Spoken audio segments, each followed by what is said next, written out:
threw it onto the dashboard. Yeah. All right. Oh, let me go here and then get rid of this and make this tall. There we go. And there we got Dom in frame. All right, we did it. We did it. Okay, so it's Extra Life Eve. Merry Extra Life Eve to those who celebrate. We were discussing before the stream that we have probably 500 hours of game content that a team of game designers and game masters have put together. There is no chance that we will be able to experience and see all of the incredible content that we have in store this year. But for the first time ever, I'm going to do a full world export, and if I can figure it out, I will bundle the whole fucking thing up as a compendium or some shit, and we will throw that into the donor bundle. So anybody turn into an adventure. Yep, anybody that donates $25 or more, not only are you going to get shit from Tom Cardos, from Heroic Maps, from we got a ton of stuff for gosh, there's a lot. I gotta check the list, but you're getting a lot of kick-ass like maps, assets, cool stuff. Definitely $25 wouldn't pay for it if you went to buy it online, but then you're gonna get fucking everything that we have prepped. So like custom monsters, custom items, 100 Gashapon orbs, which includes crazy power-ups and everything else like that. We got custom status effects that we've made. I mean, it's crazy. Like, so all that, you could pick and choose what you want. You could use it to run your own marathon in a 1 million square foot dungeon that then also connects to a Star Destroyer. So even if you're just here for a Star Destroyer built with levels, that's fully walled and ready to go, doesn't matter. Like, it's all going to be bundled up and thrown into the donor pack. So that's going to be huge. I think that's going to be the big selling point. And of course, anything that we don't use this year, we have to use it next year. We should just make next year's theme, since we weren't even going to do any more after this. I mean, I know I had said like maybe we end it here at year 10 or whatever, but I don't think we could really. I don't think we're going to end it here. But if we did another one next year, I feel like we could do Caves of Chaos Leftovers Edition. And we just go grab everything we've ever prepped for Extra Life that didn't get used. And that's the rule. Like, we have to use everything that got prepped that never got used in previous Extra Lives. Assuming we still have it. Like, that could be kind of cool. Well, you know, by then we'll be on Foundry 21, so oh my god, it may not work. It certainly won't. You're right. You're absolutely right. Damn, bro, savage. All right, man. So we have our 100 Gashapon orbs ready to go. We've populated a roll table that grabs actors and/or items and spits them out into chat. So like it doesn't refill. So good stuff. So then we've got that to work on. Or no, not work on. That's done. We've got this achievement system that's like pretty much, it's kind of half baked, but like it's pretty good. I think it's gonna be good. My intention is to get it put into a spreadsheet, like a Google spreadsheet, and then just anybody that's watching the marathon besides the players can go in and update that. When they can let us know, like, hey, so and so hit this achievement, so and so hit that achievement. So since we don't have the benefit of being an actual video game, we could do that. It'd be kind of cool. And then let's see. So one thing is the trap cards. So last night we were talking about it, and last year we had talked about like having the traps be scaling, right? And we do like damage per level and then DC per level, and then you just reflavor the traps, right? But then I felt like in action, you and I just like looked through all of the hazards and just picked one that was thematic for where they were and what they were doing, and relatively high in level. So I tried to go through and make like 24 traps because we're limiting it to only 24 traps provided by chat. I don't have those done. I'll be honest. I don't have them done. So that's definitely something that I still want to have because I don't know. I feel like people liked buying traps and having them sprung on people in the last couple of years. But what people loved even more than traps was blowing people the fuck up. It started with the kobolds in the year that we did a bunch of different things, and then we had like kobolds of chaos or something adventure, and they were just constantly dying, and it was awesome. Then we did a whole thing with kobolds, like we did instead of a one shot, we did like a full 25-hour marathon. Then we switched it up and we did leshies last year, and they were getting juiced. Now, obviously, these prisoners who are being forced to fight in this dungeon game show, they all have like, they've just been filled up with explosives. They've just been stuffed like a Thanksgiving turkey full of explosives. So mechanically, they're going to die from this. So you had suggested a life insurance, like just straight up, they could purchase life insurance. And if they have life insurance, it's essentially a death ward, right?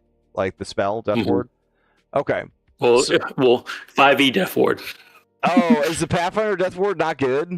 Let me see. No, it just gives you a +4 to your death rolls when your recovery check. That's all it does? Damn. Yeah. Wow. Death ward. You shield a creature from the ravages of void energy. It receives a +4 status bonus to saves against death and void effects. Gains void resistance 10 and suppresses the effects of doomed condition. Death ward. Damn. Yeah, that's so what we're looking at is orc ferocity. Okay, orc ferocity. All right, let me grab that real quick. That will be in the meta. There we go. Orc ferocity. All right.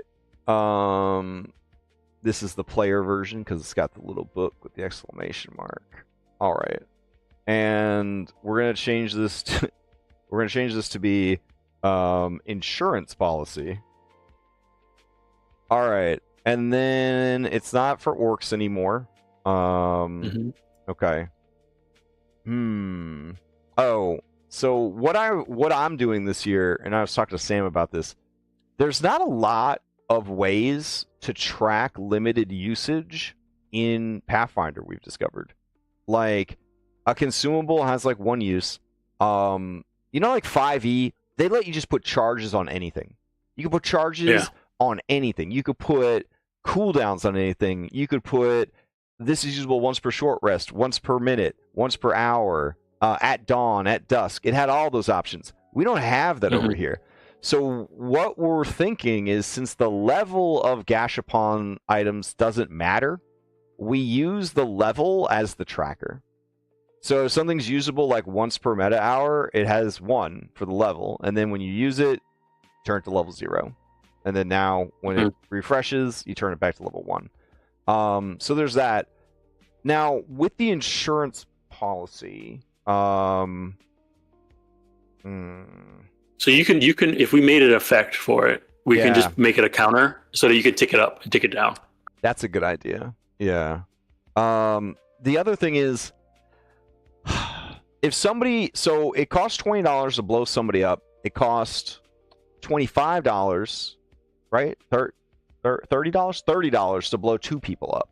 So, like, to prevent dying from being blown up, I'm assuming we make the insurance policy cost $15. Right? So, like, what did we have it before? I don't remember. I can the check. kobolds. Yeah, let me check. Or the lechies. Yeah, let me check. No. Lechies, we just had them use hero points, remember? And you could buy a hero point for 10, but he created like a awkward meta where, like, you wanted hero points, but you didn't want too many hero points. You could only buy hero points outside of combat and the whole deal. So, like, I'm wondering if, like, insurance policy, could you stack it, or do you only have one policy active at a time, and then activating a policy, you have to pull it out and sign it? to get like another policy set up. That would mean then that if you get blown up and you have an insurance policy on you and you survive, that does mean that like you have to make it to the end of you have to get another policy out and sign it before you get blown up again. So if you are in a situation where you're getting blown up over and over and over again, it will not save you. But also that means that someone's donating a lot of money to charity. Yeah. Yeah. And if you have to lose a character for sick kids, isn't that what this is all about? That's what I'm saying. Yeah. Okay. So what if we had a consumable called insurance policy, and then when you use it, it creates effect insurance policy, which is Orc Ferocity. Okay, yeah, that could work. Yeah. It's like a potion. Does Orc Ferocity like trigger magically, like automatically, or? No, it's a reaction, but we could just say it's a free action. Okay. So, all right. So we're gonna make a consumable. Like when they get the consumable, they can drink the consumable. The consumable gives them the effect. The effect is unlimited until used. Got it. Okay. So insurance policy is consumable. All right. So do you have to have something to sign with though? Or is it like a tablet? Because it's just like a sci fantasy. Yeah, I guess we could make it like a tablet. It could be the comms unit item and just reflavor that one. Okay. Or the data pad. I think there's a data pad item. Do you need two hands to sign the contract? Probably. Have an orc lawyer show up. Every time an orc lawyer shows up. Oh my god. It could be that the mysterious stranger is the one who sells insurance policies, and so you actually can't buy them. Yeah, and he only sells one at a time per person. Oh, bro, that's terrible. You have to find him if you want to get another one, and we'll just have him hidden on every. Like we had him hidden on every map before. Yeah, that's a good idea. Okay, so insurance policy, the price is 15 USD. Nope, it does not let me write it there. So I'll put 15 USD donation. There we go. All right, so it's held in one hand. You gotta sign it though. I feel like it's got to be two hands. You gotta have two hands. One hand plus, like a bow. You can hold it in one hand, but in order to use it, you have to have the other hand free. So is that one or two hands? It's one. It says 1+. It's usually what it's called. It's called 1+. Oh. If it has a thing that says like. I've got held in one hand or freestanding, held in one hand, hung on cord or attached to clothing, held in one or two hands. It'll be held in one hand. Okay, so it's just held in one hand. Okay. Yeah, because you can hold it in one hand. In order to use it, you need your other hand free. Got it. Okay. All right. So okay. You may sign this contract with any writing implement or 1 HP of your own blood or fluid. There we go. Doing so activates, and then we have to make the effect. All right. So we go over here. We do effect, and the effect is life. We'll do effect life insurance. All right. What's a good logo for this? Should we just use the ThomTech like the bad guys logo? Like they're selling you insurance. Yeah, for their game. Oh dang, bro. All right. Let's see. So the ThomTech. There we go. All right, life insurance, and then we just copy from here. Trigger, you would be reduce blah blah blah blah blah or killed, and then instead, you refuse to well, it's not really refuse. You avoid being knocked out, remain at 1 hit point. There we go. Grab all this. Do they still gain the wounded condition like the normal? Yeah, and your wounded condition increases by 1. I refuse to fall from your injuries, no matter how terrible they may be. So we'll put corporate nano mites inside your body. Honor this legal contract, and there we go.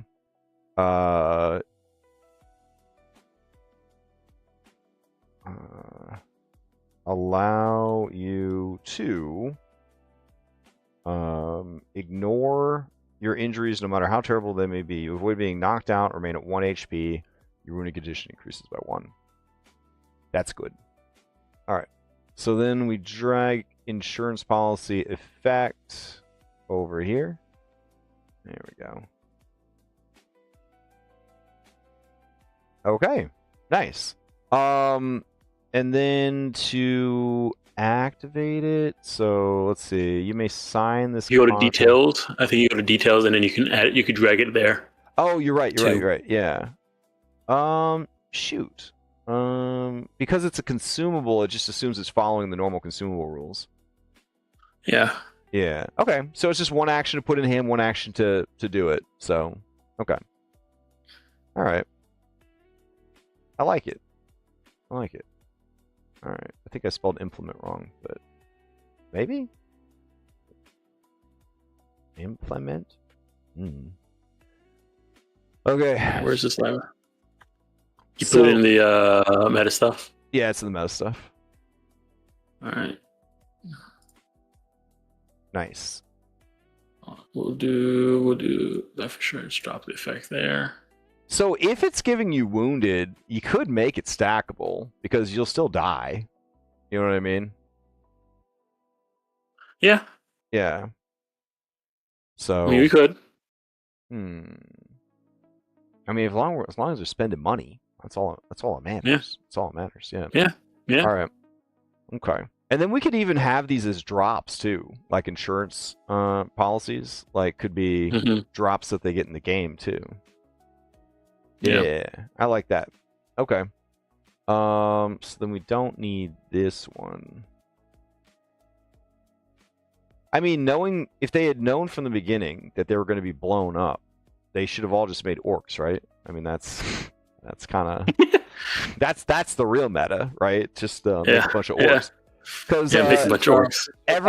Every hour in real life is a day in the game. So every time we hit the hour mark, you get to hit that coffee cup and that bed button, and so your orc would essentially an orc would have 24-ish of these contracts. 24 times $15 of donations on that orc.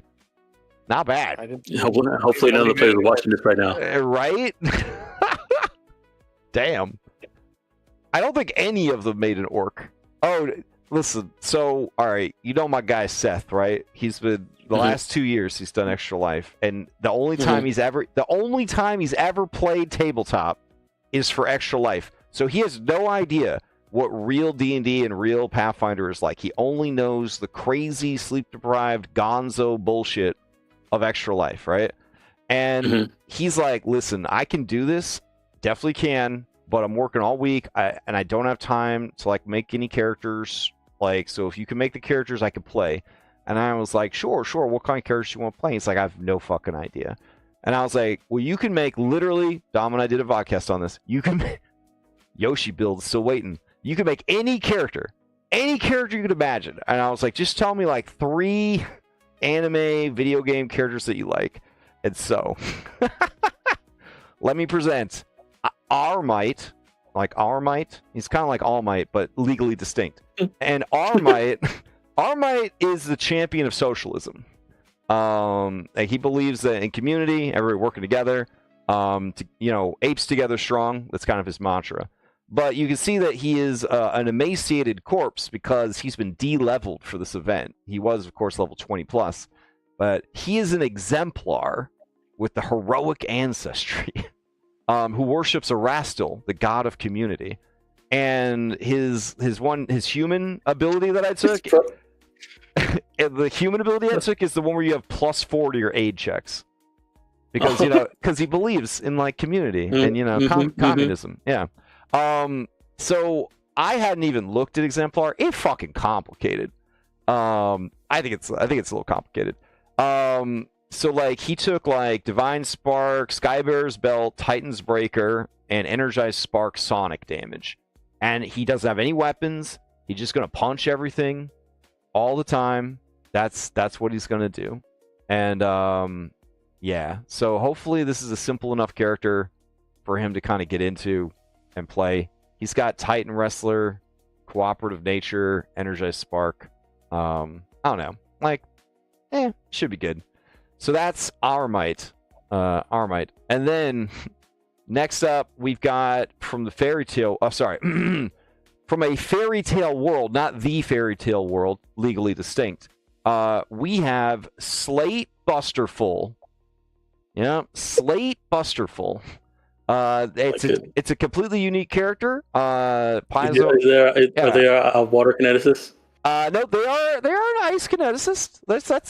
There's no copyright on that. Okay. But no, they are water, but they focus on ice abilities. So to represent ice, I did water and air kineticist.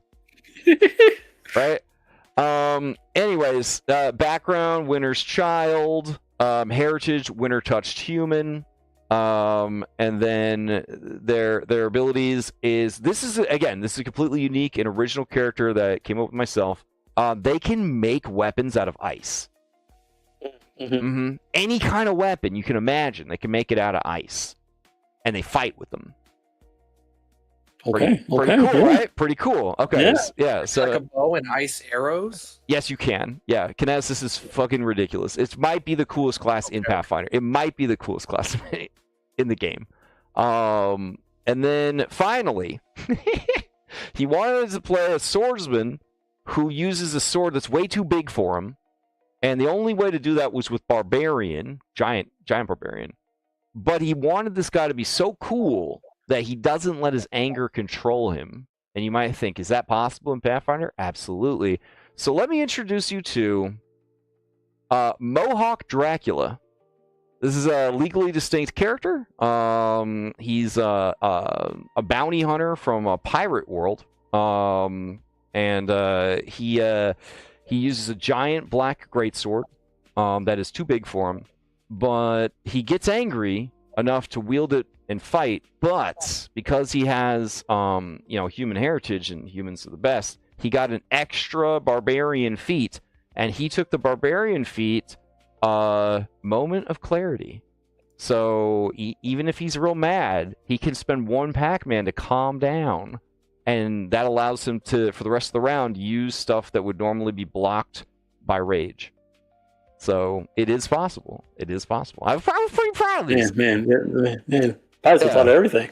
So I didn't do a full 20 level build, because one of my favorite things is making a level 1 character for Seth, and then when Seth levels up, he literally just picks whatever sounds cool each level. Like there's no meta at all. He's just like, oh, that's cool. He just picks like an ability, and he's done leveling up. So yeah, very, very excited for him to try out these 3 characters. All unique characters, legally distinct. It might look like characters from something else, but like we do over here in Pathfinder, it's all original ideas over here. Okay, everything's original. So yeah, so I'm liking that quite a bit. I also like Robot Andronikos. Did you see Robot Andronikos here?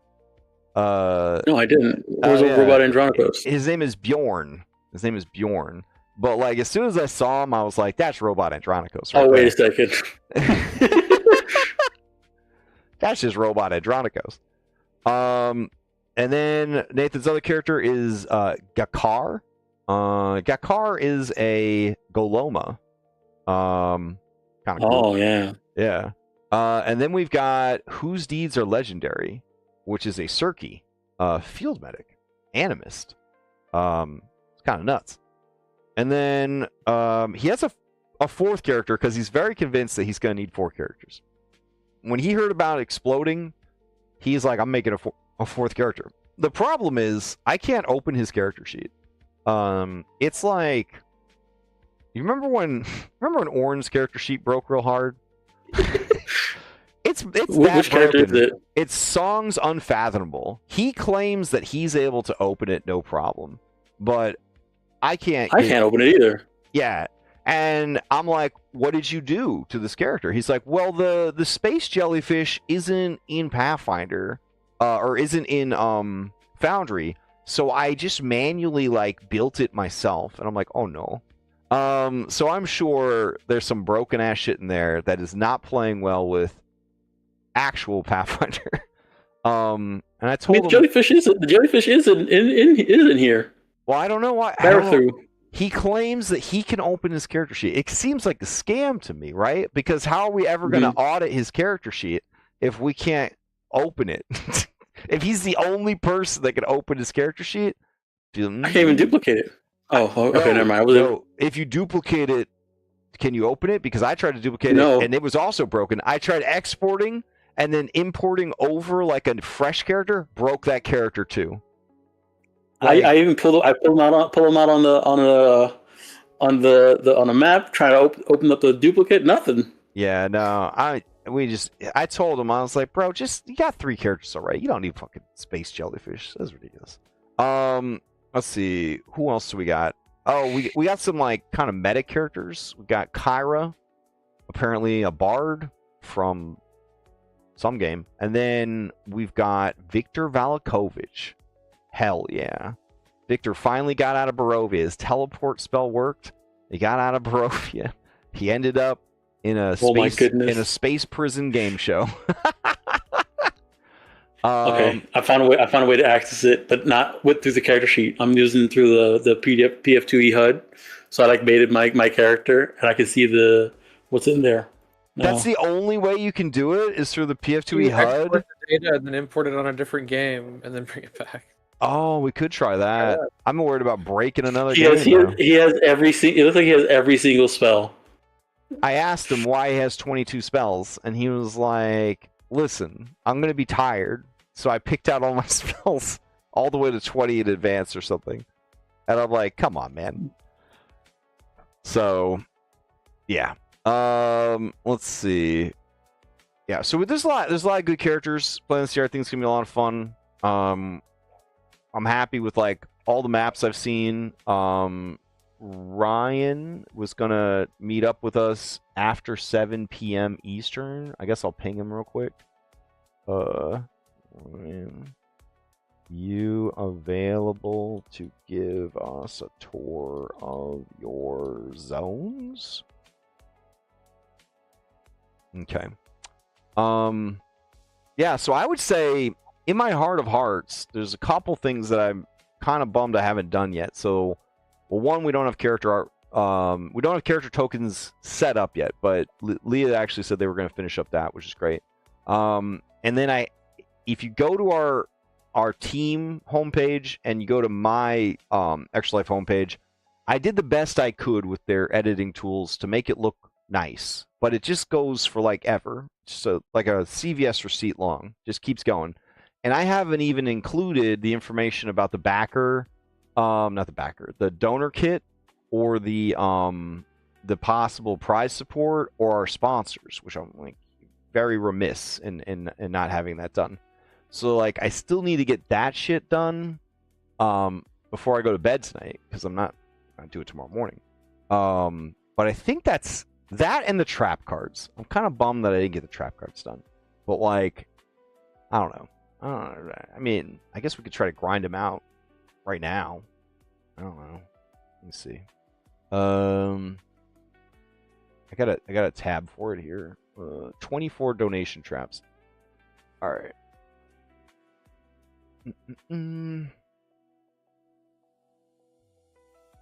Oh, I clicked on the thing to message somebody. It made you go away. There you go. All right. So what I got so far is Monster the GM's nephew drew on a Denny's menu. Got it. So basically it's just a frog hemoth that we scale the level so that it's always going to be an extreme threat if it shows up. And it has a sword. That's important. Okay. Yeah. Then we got congratulations, you have won a free catapult. So I went and found my catapult because there's no catapult in Foundry, and the catapult falls from the sky. You won. What? Congratulations, you won. Congratulations, you won. Should be like a pop-up. Yeah. So this catapult falls from space and it lands on you, and then it starts attacking everyone, crude by its own cruel intentions. But if you defeat it, like a Final Fantasy, like Eidolon, it will become your catapult. But it only respects you if you reduce it to like 0 hit points, and then it will join you. And like any boss that joins you, it's not as good after it joins you. So it's just a regular catapult after it joins you. Last person who hits it gets it. Yeah, there you go. Perfect. It swears to serve you. So I'm gonna put good to go on this one. All right, Tentacorp's complimentary hug. This just causes black tentacles, which they rebranded into Slither. Slither is cooler, but not for what we want, which is to represent Tentacorp. So this is Tentacorp's complimentary hug. The entire zone, until this trap is dealt with, becomes a Avard's Black Tentacle spell. The entire zone. So that seems pretty nuts. I put that spell on Trap Master. He's ready to go. The spicy floor, literally just every floor is lava. This could be really bad in a populated area, like if there's an orphanage. I guess the children would just be found on. Well, I remember I said on floating pieces of stone. On floating pieces of stone. No, their house is an anti-magic zone. Oh, okay. They So have rewards. The children cannot be. All right. I won't burn down an orphanage during extra life. If that's what it comes down to. All right. Or maybe they can use the house as a flotation device.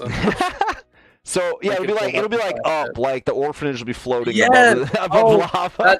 After Rolf, he'll just pull a lever, a bunch of balloons will pop out. They'll go to the Star Destroyer. There you go. Nice. I got Mummy March.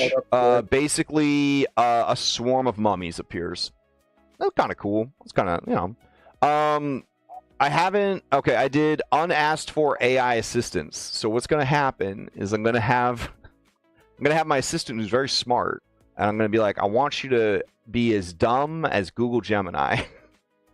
And then we're going to say, okay, for the next 10 minutes or however long it is, you tell the players what to do. And so basically, like, the game starts to be run by a terrible AI. So that's that trap, is unasked for AI assistance. And then I did Cursed Gashapon Capsule. A Gashapon is rolled forward, applies to all 5 PCs. The GM makes the effect as terrible as possible, a corruption of what could have been. Yeah. Oh no, is there a clip that says I hate kids? Oh no. Wait. That's not me that said that. That was Cryptic Muffin that said that, I'm pretty sure. But yeah, I have these other ones. I think they're all pretty solid. I just haven't been able to flesh them out. So I might just wing it. I might just throw them into a table, and then I'll just make up an effect. There is one called the Screaming Moon. Let me see. Mm-hmm. Yeah, I have that one ready. That's actually in the game. Okay. Infinite banana peels. That's pretty simple. Oh no. Entire map is covered in banana peels. 80 move action has a flat 10 of causing prone. Yep. It's bringing me back to that memory. So when I was playing what was it? Storm King's Thunder extra series, and it was a part where the floor got covered in ice, and everybody else was able to fly. And I being new to D&D, I didn't know, like, as a high level D&D player, you want to know how to fly, right? And even though expert or spider climb at least, yeah, expert in what you call it, expertise in acrobatics, still really bad, just tripping everywhere on a rogue. All right, it looks like Ryan has joined us. to Yeah, give I it. sound like y'all were in the middle of it, so. Oh yeah. All right, give us a tour of your section of the dungeon. Where should I go first? What map? Let's start with Sleeping God Vault, I suppose. I don't know if I activate if it pulls all you guys or not. I'm gonna turn on GM vision. There we go. Actually, wait. Is there anybody who's not a GM? Okay, no, or it's all GMs inside here because I know you're activating the scene. Right. Rather have the. Oh yeah, don't activate dashboard. the scene. We can all just go there. We'll all just go there, man. Right on. Yeah. Which one is it? Which number? A2. 8-2? A2, yeah. A2. Okay.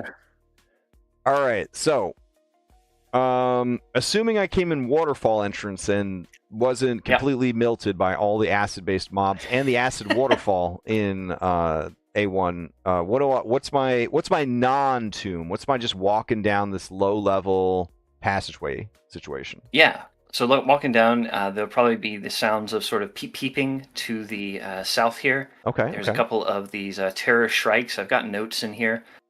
So you can kind of scale them up, scale them down. Nice. I think this is meant to be around 6 levels, so I kind of gave that sort of encounter. Broadly, these guys are next to the B1 entrance, so that's kind of spider zone. I figure they feed on spiders. Nice. They present them with some spider meat. Great, they can pass, that sort of thing. And then the eggs are actually super valuable, and goblins love to make stuff out of them. Nice. Okay. So that can be a little bit of a treasure item that ties into the next little bit. These guys aren't necessarily aggressive; they're just territorial. So if they're feeling a little bit scared, they can keep on going down. Downriver, then I have another potential encounter. This is more hidden, and there's a couple of these Ophalths. There's a zombie in here whose whole vibe here is that he's just basically a bunch of muck. So all this is like glassware and debris and maybe a couple of goblin corpses. It's very possible in this case that have just been agglomerated in. So this guy's whole thing is that, he's big and he's tough, but he's unbelievably slow. He has a special ability thing, the special passive called That's a Lot of Trash. So at the end of its turn or whenever it takes a critical hit, it has low AC, so it'll probably take a lot. It makes some of these little Ophalth zombies. So the idea is that they can kite them back across the river if they're smart and let them just melt a little bit. I added that in the stream here. Basically works as your waterfall entrance. Oh, nice. Okay. Yeah. So my headcanon for that, and maybe it happens farther upstream, is that there's so much alchemical waste in here that it's literally turning the river acidic, and that's kind of why we have that issue down the line then. Nice. I did do a on the Ophalth corpse. There's loot right next to it. It's also in the notes on here. But there's a unique item called Trash Hands, which is just a special, hand wraps thing. As well as a couple of other little loot piles. So that's mostly, I think, automated well, actually. I used the, what do they call it? Amphisbana hand wraps. So it's 99% the same. There's just a fortitude save on top of it versus sickened as well. Hell yeah. All right. So that's mostly that little entryway, and then there's like the high level zone over here, which is a little bit more involved. Which is only reachable through Goblin Town. Exactly. So I don't know if you want to go to Goblin Town first and come back, or go through this here. I do have a question. Every map has at least one milestone and one teleporter. Yeah, the teleporter is this big beast up here. Okay, of course. hell yeah. All right. And then what's the milestone? I actually think I missed that. So the only way to level up is they have to find these things called milestones, like the ultimate MacGuffin. So every time they find a milestone and smash it, all of their characters go up one level. Okay. Yeah. Perfect. There's no actual money per se. Like XP counts as gold counts as XP, but XP is not used to level up. Like old school first edition D&D. Okay, cool. Gold was XP. All right, well, that's so easy add to one of these rooms on the east, and I'll go back to the drawing room and figure that out. No worries. One of these two, and that's no big deal. All right, so then we'll go down to Goblin Town first to kind of follow the progression of things. So this will be in B2 then, just for the rest of our folks following along here. I'll also go and change probably need to change the navigation of this one to not be Sleeping God Vault. I'm gonna call it we're going to call it River Way Intersection. There we go. Yeah. Or we'll just call it river intersection. Yeah, that works. All right. Okay, so then we're gonna go to Goblin Town. Yeah. All right.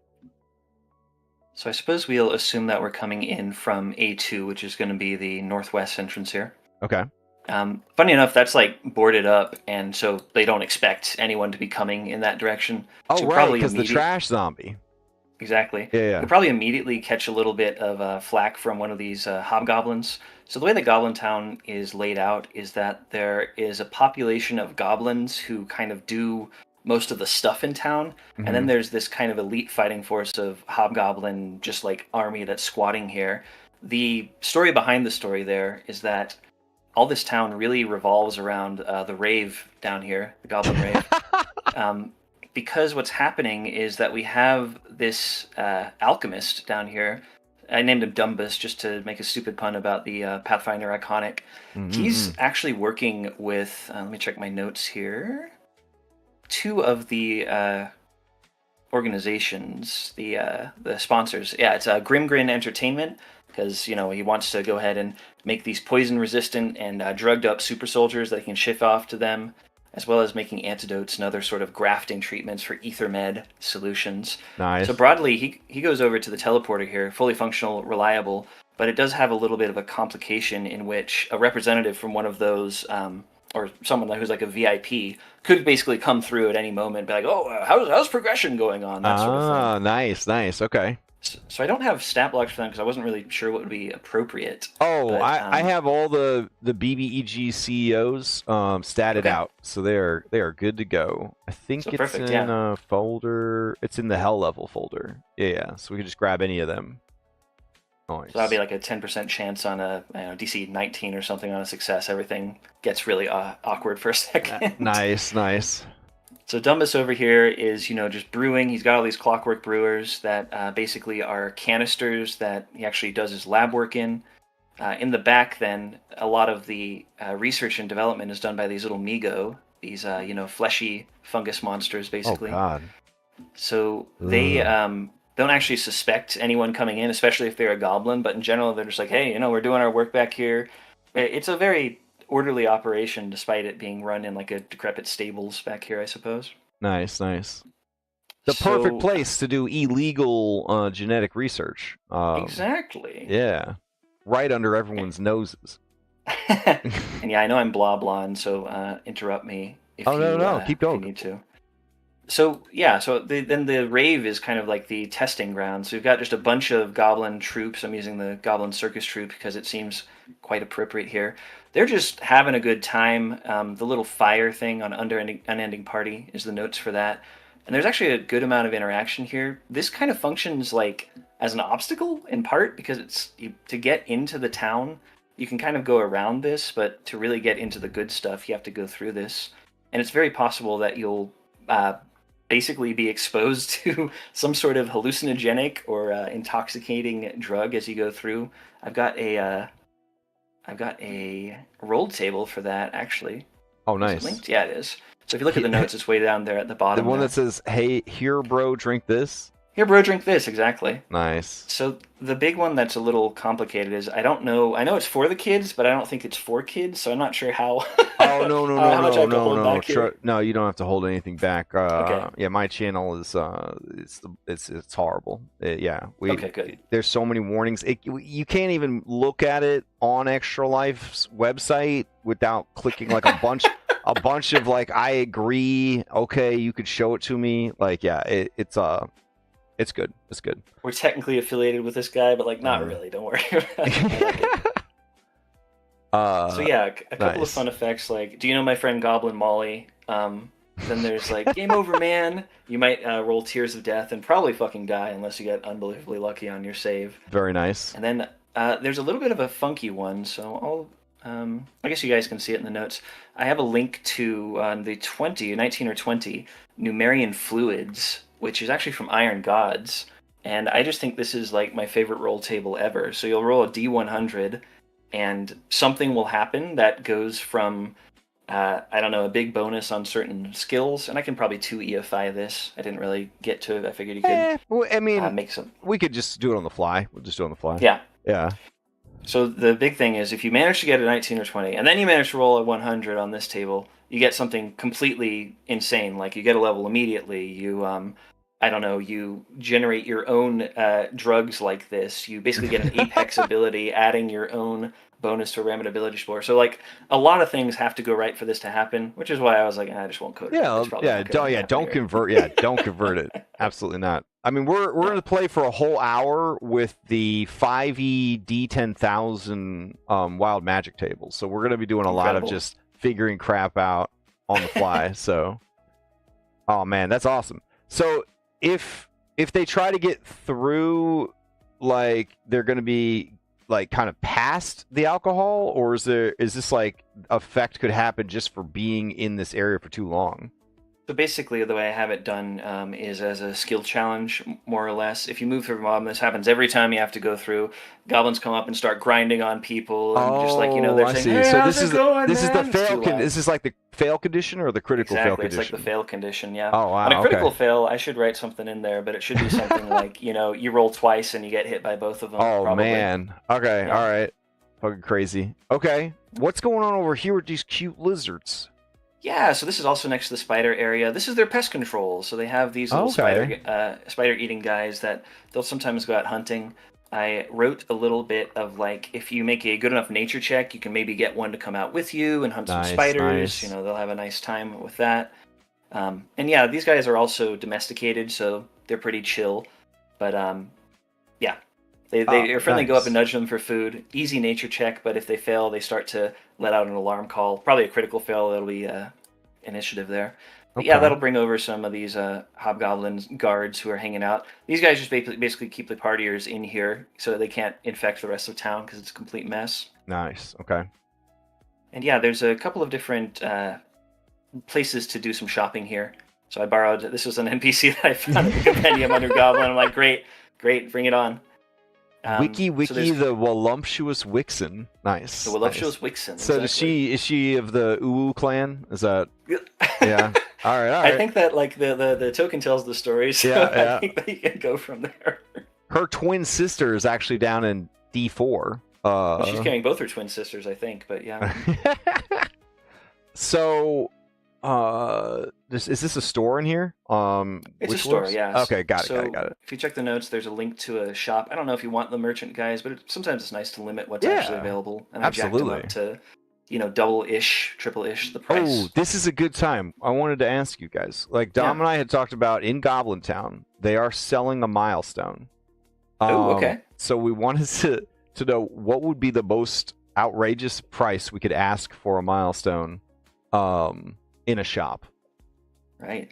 Like, what would be too much money to ask? I was thinking 50,000 gold, because it gets it gets all of their characters a level up, and gold is like gold stacks with XP, and we're gonna hit the generate XP button after every combat ends, so they're gonna get like, they're gonna have like that build up. But Dom and I did test, and it does cap how much XP it hands out.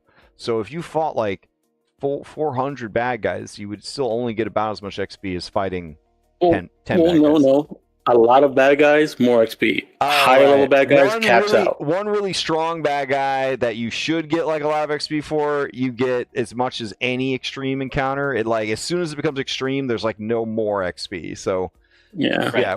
Whether if you fight a guy 4 levels higher than you or 14 levels higher than you, you will get the same XP. Yeah, so I was thinking 50,000. Like, I mean, because they're gonna find items, I think, in the dungeon that they could sell, right? Because so I can do some little head math here because basically, how many players we have? 5. 5, yeah. So if I look at my treasure by level table, which is in the GM core, GMG, or something like that, the total amount of treasure for I think this is a party. What level is Goblin Town? What level's supposed to be Goblin Town? Like 6 through I think it was 13. It's like a wide range here. Yeah. So 6 through 13 would be like 9. I think it probably about. I was gonna say maybe about 2,000 per player. Mm-hmm. So about 10 grand. Yeah. So yeah, the trick is that gold is exponential and XP is not. So like if it's 6 through 13. you should start with about a party wealth of 2,000 and then end up with about 25,000. And if XP is gold too, 6 through 13, that's 7 levels. It's just another 7,000. Yeah. So that's about 30,000 total. So I think about 20,000, if you want it to be excessive, is probably about right. Okay. Because it's not like an end game area. I mean, I'm not sure All how much you want to just have them haul back and backtrack, but I'm gonna put it in there, and we'll put it at 20,000 gold. okay. Yeah, and they can haggle down. Try and haggle down. There you go. So that'll be a bonus milestone. Or they could Do I just need to try put to. another one. I tossed one in there. So. Okay. Well, ideally, every map should have 2 milestones. Okay. So if wherever you want to put the second one, like if you want to tie it into questing, or if you just want it to be hidden, or something like that, like it's basically the ultimate MacGuffin. So if there's like one particular story angle you want to have, you could be like, yeah, this quest giver promises like a milestone if you do the stuff. Yeah. All right. Cool. So keep the tour going. We got her shop. And she's voluptuous or voluptuous and wanton. Indeed. Okay, so what's going on in the tavern over here? So in here, this is the mercenary hiring zone. I've got a couple of my favorites from NPC core. We've got Traveger, the jester, who's a sad clown. He's a mime. He doesn't talk, but he just makes a bunch of motions that show how depressed he is. If you want to go extra dark, he shows himself hanging himself all the time. But again, I wasn't sure if that was appropriate. There's a mime stat block now. Also, oh really? Yeah. So if you want to throw mime on there in addition to jester, then you're really cooking. The mime, just like Pokemon, is a psychic. Awesome. Yeah. All right. That's great. They can be pals. All right. We got the monkey goblin, adorable. Yeah, so these guys are just like background goblins, just here having a good time. And they're like whoa. Maybe I can put in a little bit of they're just relaxed goblins. They're not or maybe they're recovering from the party. I'll put something. What's going on? Bro, did you call the goblin in the goblin? Yeah. That's great. Of course. All right. Cheap lodging is offered here for 1 gold piece per person. But that's incredible. It's absolutely clean though, and sleeping here overnight gives you swamp guts. Awesome. I turned off the teleporter that goes upstairs, but you could turn it on in regions. Oh, okay. Cool. Yeah. All right. So who is this person? Shift Lee. Shift Lee is a flesh warper. So she's in here to try to do a little bit of research with your boy Dumbus in the southeast, but so far hasn't gotten through the party zone. And yeah, I don't know if the players are unique here. I kind of imagine in the Dungeon Crawler Carl thing that just got released on Webtoon, like the graphic novel bit. So I actually have some experience with it now. Yeah. Like Carl's not alone there. There's other runners, so I figured these might be part of that. So either nice, like other contestants or whatever. Exactly. So either you hire them for a little bit, maybe they're a rival party. There's different ways to do it. I did the mercenary angle because that was requested. So yeah. Yeah. How we're doing it for the players is we're all supposed to make 3 characters each to sort of, one, in case the characters die, making Pathfinder characters is a chore. So if we maintain these characters as we go, if something horrible happens, then they're not out of the action forever. But then also every hour on the hour they can switch their character. So if they're like, I want to try this character now for a little bit instead of that character, it kind of keeps it fresh, allows them to try different party dynamics and stuff like that. And it's just sort of like they're in different instances of the dungeon kind of thing, and they're just swapping like back and forth kind of thing. But I like the idea that in this tavern, maybe all the different instances of the dungeon are overlaid on top of each other. Oh, sure, it's a shared zone. All the other characters are hanging out here. Yeah, exactly. So like all your characters are technically here when they're not in the party or something, like something like that. But yeah, all absolutely. Right. I dig it. So should I seed a couple of tokens in there and just be like, hey, it's your guys or whatever? Or I guess you get into that. The problem with that is that they'll have vision on those guys. Like when they show up, when they come to the map, they'll be like, why am I already here? Kind of thing. Yeah. But we could put them out. We could put duplicates of them out, kind of thing. Like, exactly. I can just use their tokens and then swap the stat block. For just something from NPC core or whatever. Yeah, that's kind of cool. Yeah.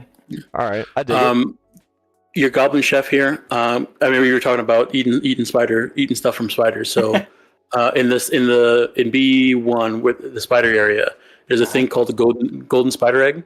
Okay. So that's my second milestone for that area, is that if they bring the milestone to the chef, He can make it into a milestone. A milestone, a milestone, Yeah. bro. Yeah. Shit. So there isn't. So we're doing. I'm trying to do this. I'm trying to make it a thing. We got achievements. One of the achievements is the great granddad joke, and so the first player to make a dad joke gets the achievement. Yeah. So I don't know. That just reminded me of that. All right. What else we got going on? What's going on at this smithy? Yeah, that's exactly it. So this is the Swiftshank Smithy. There's Vorget down there. He really, really loves his big boom guns. Nice. So he's got way too many of those that he's willing to sell. And it's just basically mostly basic gear. He's got a couple of high-ticket magic items. Ooh, the 4-ways those dog are just the ones slicer. that are more expensive. Yeah, Nice. exactly. As well as just a bunch of potency runes and a lot of elemental ammo because he's a gun junkie. Love it. Nothing fancy there, I think. The jail, again, it's just like if they get into trouble, you can toss them in there. No one really goes into the jail. It's a kind of vestigial there. Okay. Over to the right, then, I've got kind of knickknack storage. So this is where a lot of just odds and ends, whetstones, and talismans are set up. And it constitutes a lot of the sort of bargaining power of the sort of hobgoblin faction. So, there's the party boys who are our party goblins and the hobgoblins up here. And then there's sort of the honorable traders who are just kind of trying to make a buck and, have a small business and get ahead in the tough economy. So, yeah, this is kind of like what the hobgoblins might use to bribe our players if they manage to sweet talk them. Also might be an opportunity for a heist in that area. Nice. Maybe I'll try to figure out how to put a quest lead for someone in the village on that. Hype. Okay. Well, we got Big Boss Chungor's abode. So there's Chungor the Massive up here. So Love this it. is a mutant that has completely gone off the deep end after being exposed to too many, Absalom firebombs or whatever we want to call them. The nasty tonics that Dumbus has made. So yeah, he is the big goblin who makes all the rules, but no one actually listens to what he says. He's just in here to be like a false quest giver.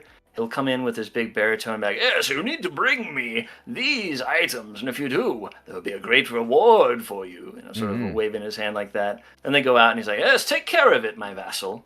And then this little guy down here just kind of hands him some shiny rocks and says, yeah, I don't know what you were expecting. This is what I got. Nice. So that's the deal. I think he's more of just like a filler character that can be a little bit silly here than any substantive quest stuff. Awesome. All right, what's going on with the boats? So yeah, I have these guys as guides who can you can hire them to take a boat upriver. All right. There's 2 of them with slightly different stat blocks. Both of them have the same idea, but Toski's a better pilot up to the north, and then Chucky the Swain down here actually has a decent fighting stat block. I gave Toski up to the north the old Riverman passive that can reroll a failed piloting check, and I figure nice. This is just something that if we want to get some people to bring them upriver, have an NPC to bring the players along. I don't even really think there's a benefit to having a boat, honestly, rather than just walking. But you can get them, and they'll take you. And this guy will sing old songs. The other one will insult your hairdo. I don't know, that sort of thing. Okay. All right. And does one have exclusive rights to the north part of the river, and one has exclusive rights to the south side of the river, or not at all? Are they? But I could they're write rivals. that in if that's interesting. No. Yeah. Okay, they're rivals. Okay. All right. We got Marketplace over here. Yeah. So here I have a nice Wargang Puck. Love it. Yeah. Wargang, and then Flaying Bobby down here. These guys are rival chefs. They're brothers who have different philosophies. Wargang likes making kind of goblin comfort food. And then Flaying Bobby down here does the molecular gastronomy stuff, kind of represented in what they have for sale. Flaying Bobby does a bunch of different cocktails, and he's got the essence of an owl in the owl screech egg, that sort of thing. Nice. They're both rivals, and so whenever one goes to this place, it's like, hey, try this, and then if you go to the other place, they'll say, did you just drink something from my brother's stall? Fuck you, buddy. But then you can, convince them with a diplomacy check, that sort of thing. Got it. We got Icky Sticky Ricky in the middle. Icky Sticky Ricky is selling durian bombs and alchemical poisons. skullduggery, and he literally Nice. just has all this durian, which completely stinks up the entire place, despite the fact that we have two chefs that are doing their best to make a living here. I just think it's ridiculous. Nice. Okay. So both of the brothers could agree on one thing, and that would be getting rid of Icky Sticky Ricky. Maybe. Sticky Ricky could be, yeah. Okay. All right, I dig it. I also like that if we're making the Miles Scone, we have all these chefs. We have, these guys. We have the two personal chefs for old Chungur up here. So that could be like a whole thing. We could have a little Great Goblin bake-off or something. Yeah, they all want to make the smile scone.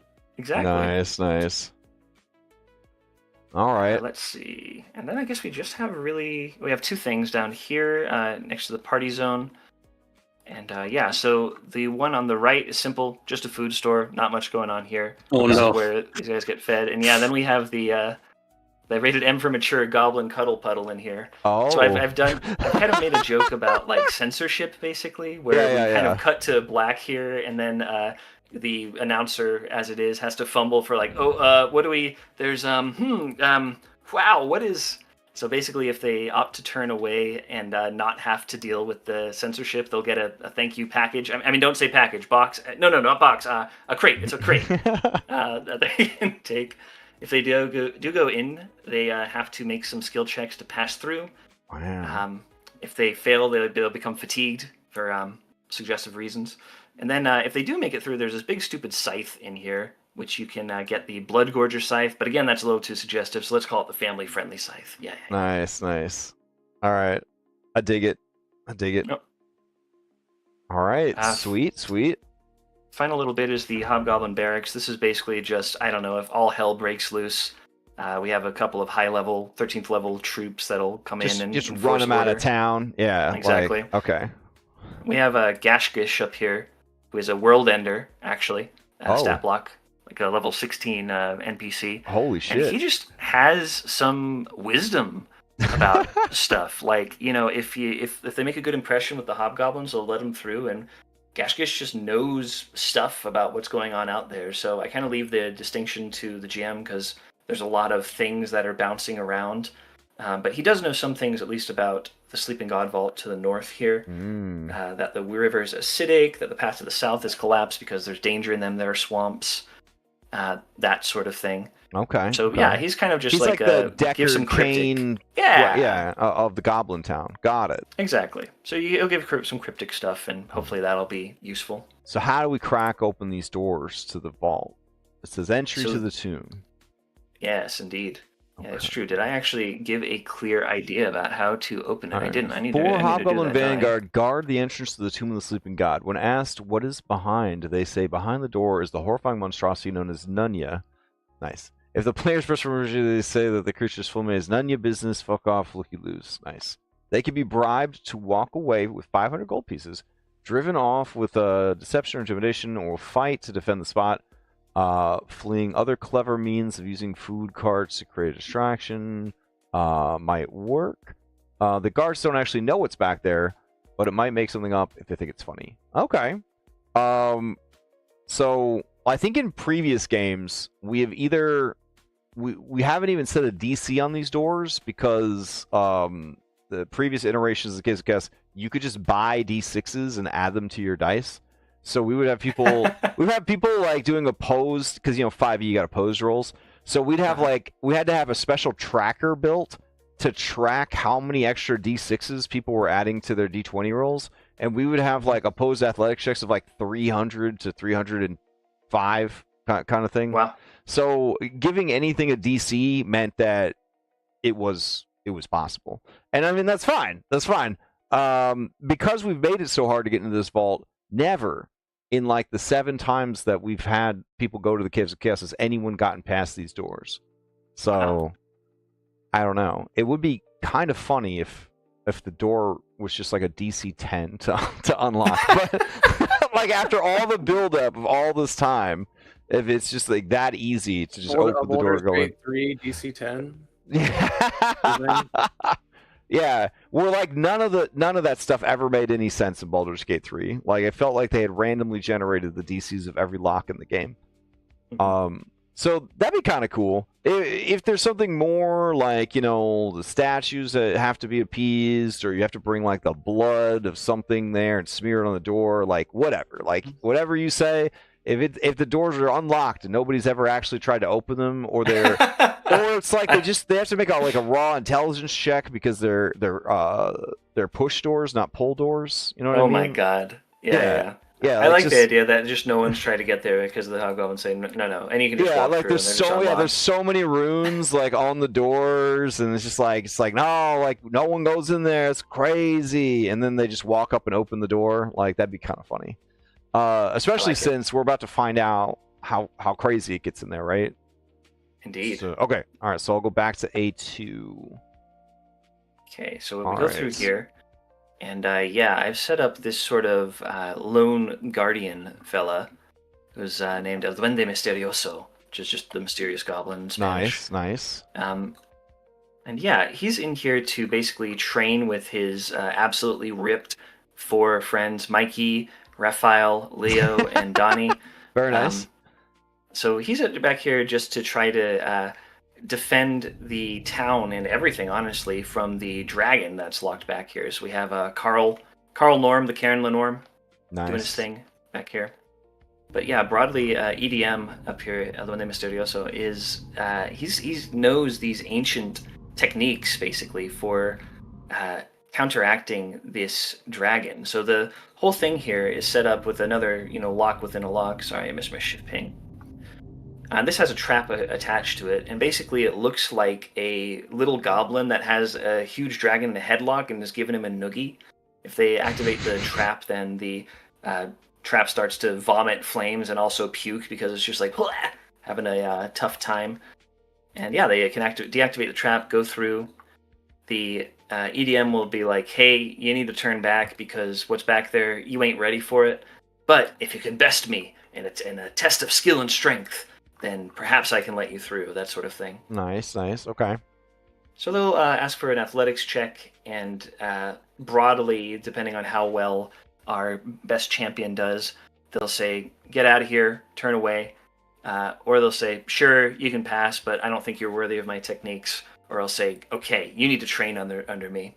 And if we did training, there's like a whole 1980s Karate Kid montage thing going on. I put some suggested ideas, but you can do all sorts of stuff on that. Just lean into tropes. His secret techniques are bananas. Yeah, so his secret techniques are just like a couple of extra feats from wrestler broadly, and then of course La Técnica Destructiva, the destructive technique, which is kind of the distillation of his greater leaping catch into spinning pile driver combo. Beautiful. Leaping up, grabbing someone there, slamming them down, that sort of thing. So is the carving under the door, is this like prophecy? Is the dragon weak to wrestling? Is that literally yes? Actually, if you look at the stat block, he has a bullying vulnerability, is what I've called it here. So when they succeed on an athletics check, he becomes frightened 2, frightened 4 on a crit success. Even attempting a check leaves the Lorm frightened 1. He fears the noogie. Incredible. If he fails to escape a grapple, he treats it as a critical failure. He doesn't have improved grab on his tail because he's too traumatized. And then if you actually use EDM's techniques, they'll automatically critically succeed against him. And even if you don't have Titan wrestlers, a gargantuan creature, you can just fuck him up. So love it. Yeah.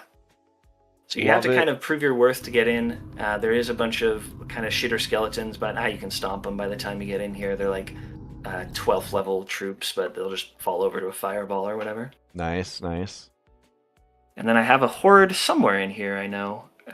There's a little note. I need to make these notes bigger. Oh, I just didn't put it in the notes here. Hold on. We got the weight room over here. Sleeping God weight room. Yeah. All right. The weight room. So the weight room. Put Carl's horde down there. Okay. Boop. So the weight room this down teleporter is up and running. Is there anything special, or can you just like think about where you want to go and you walk into it? Since you're kind of risking a lot to get back here, so exactly. So this is like the teleporter that just goes places for sure. Nice. Okay. Yeah, the weight rooms. If there's any of the remnants left over, they'll offer to do a little bit of strength chaining, and then if you succeed, you can juice yourself up to get some circumstance bonus to athletics. On a critical success, you're really feeling it. That's a +4 Nice. circumstance. Then if they fail, like, you know, they'll offer you basically to get juiced with a little bit of a post-workout supplement, wink wink, and give you a basically an apple reed mutagen effect. But you also look really jacked, which is great. Love it. All right. This seems pretty legit. So what I need to add, it sounds like, is 2 milestones. I need to add a little bit of, or actually, you said each map should have 2 milestones, so 2 milestones for Sleeping God, and then just the 1 for Goblin Town, because we've got the milestone otherwise, right? Right. So the milestone would be the second one. Yeah. So you buy one and then you make a scone, or maybe no. That's the second one from Dom's. I think is the. Okay. It's a 2-parter, so you take it from there and go to Goblin Town. So you could put another one in Goblin Town if you have some ideas. Sure, I can get something for sure. Sweet. All right. Seems good. Seems real good. Are we assuming like the milestone here is it just going to be in the possession of Carl Norm?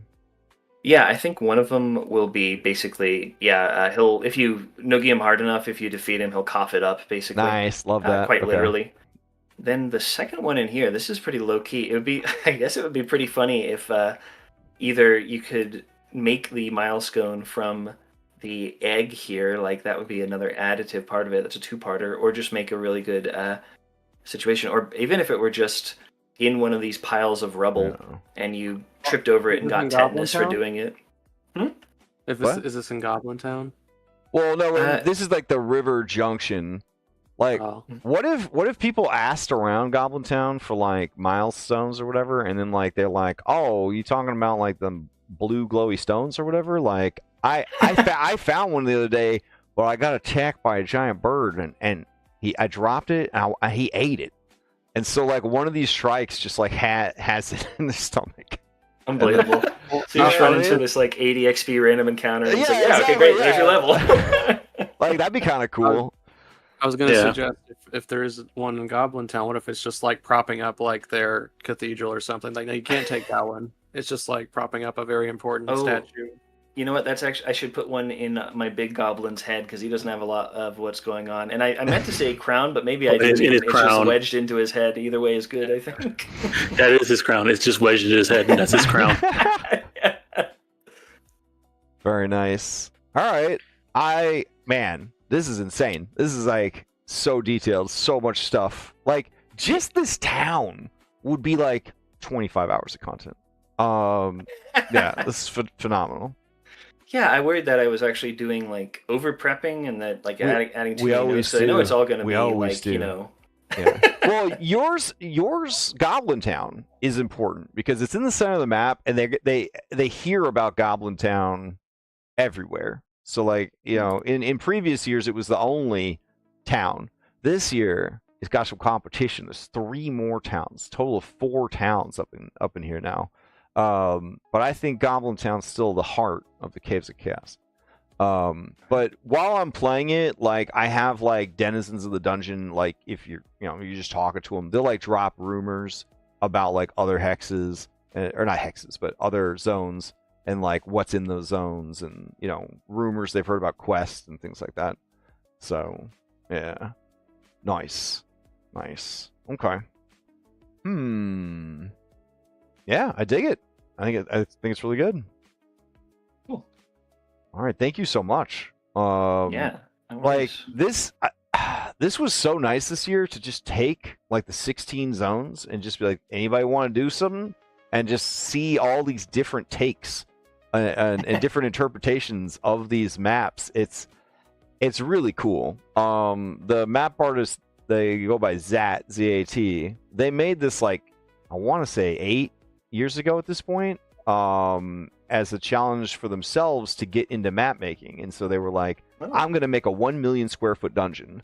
And the original size of this dungeon, if you took the dimensions of every map, it's 1 million square feet, apparently, of dungeon.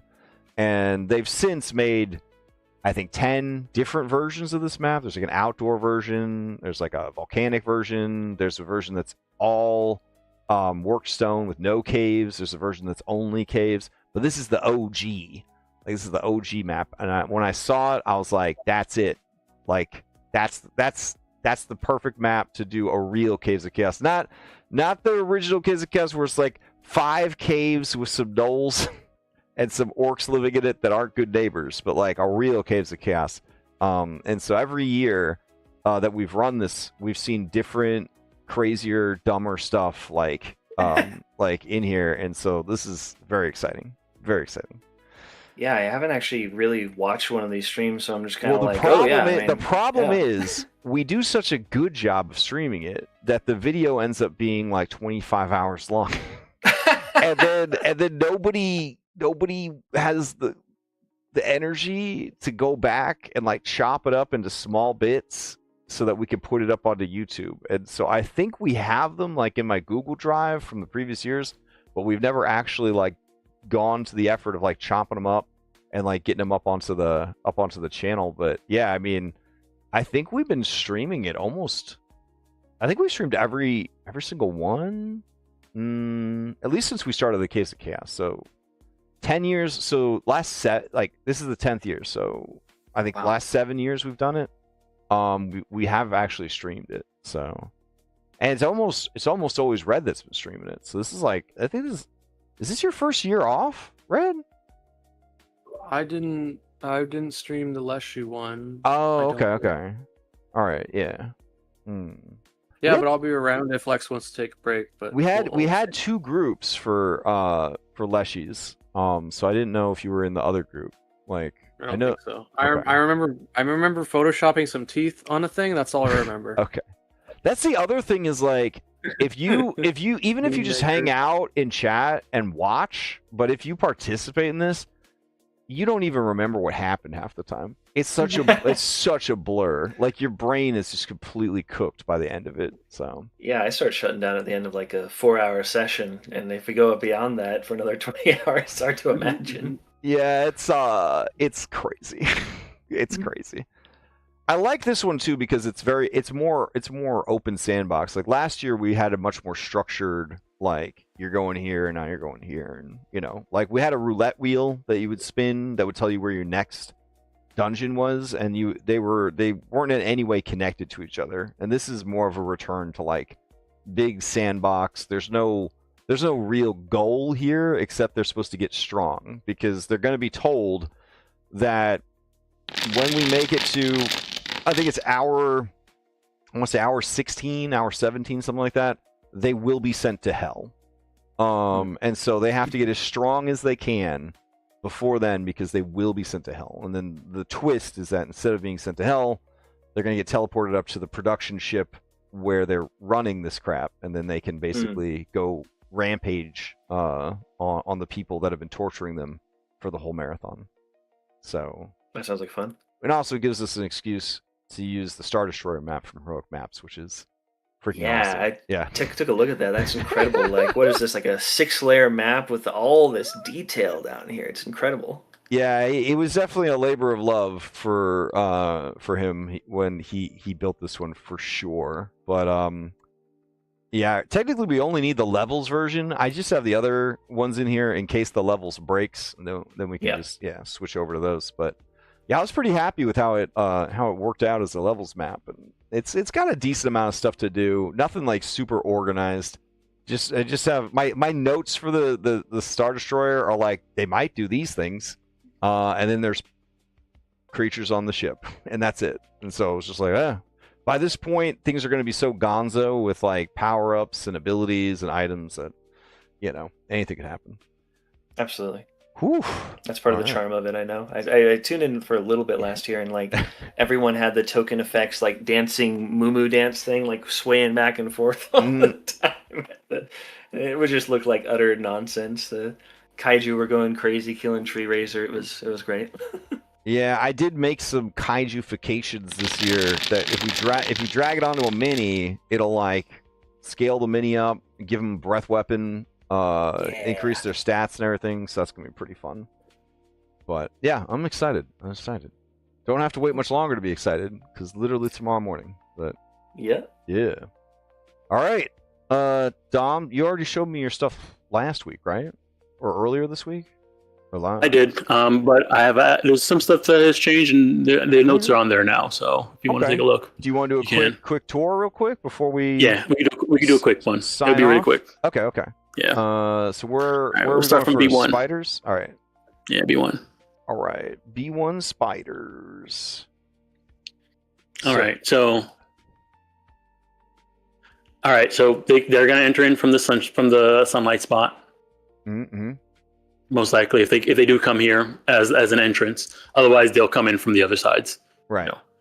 But they come in from the entrance. We have the two web lurkers who are raising their spider swarm babies. They have a ready-made ritual circle that they bought online. And in order for it to work, they need something to perform the witch roll on. And so the PCs, if they show up, they're perfect opportunity for them to do the witch roll on. And so the way they're set up is that they have claw, their attack. They have improved grab. They have the ability to whirling throw somebody to get them into position. Mm-hmm. And then the other one can web them. When they're web trapped. They can't move until they break free. And so while they're webbed down onto the witch roll, they can then do their progressed witch roll activity, which is a 3-action activity that starts to change the PC into a fiend. Love it. Okay. And so that then after they turn to a fiend, they can get killed and then eaten by the spider swarms. So that's their whole goal over here. Nice. Down here, there's a weakness in the barrier between the ethereal plane and the material plane. And a PC that comes and tries to investigate, they're going to see a scene of fighting between armored soldiers and alien spiders. One of the alien spiders is going to run at the vision that this PC is looking at, bust through the veil, and they're going to fight the spider. So that's this angry ethereal spider here. Yep, legally distinct from Fate. Yep, legally distinct. Inside him is a flamethrower because he ate one of the armored soldiers that he was fighting. A heck diver. Yeah, heck diver. Okay. Abyss diver. There you go. Ah, there you go. Yeah. Very nice. All right.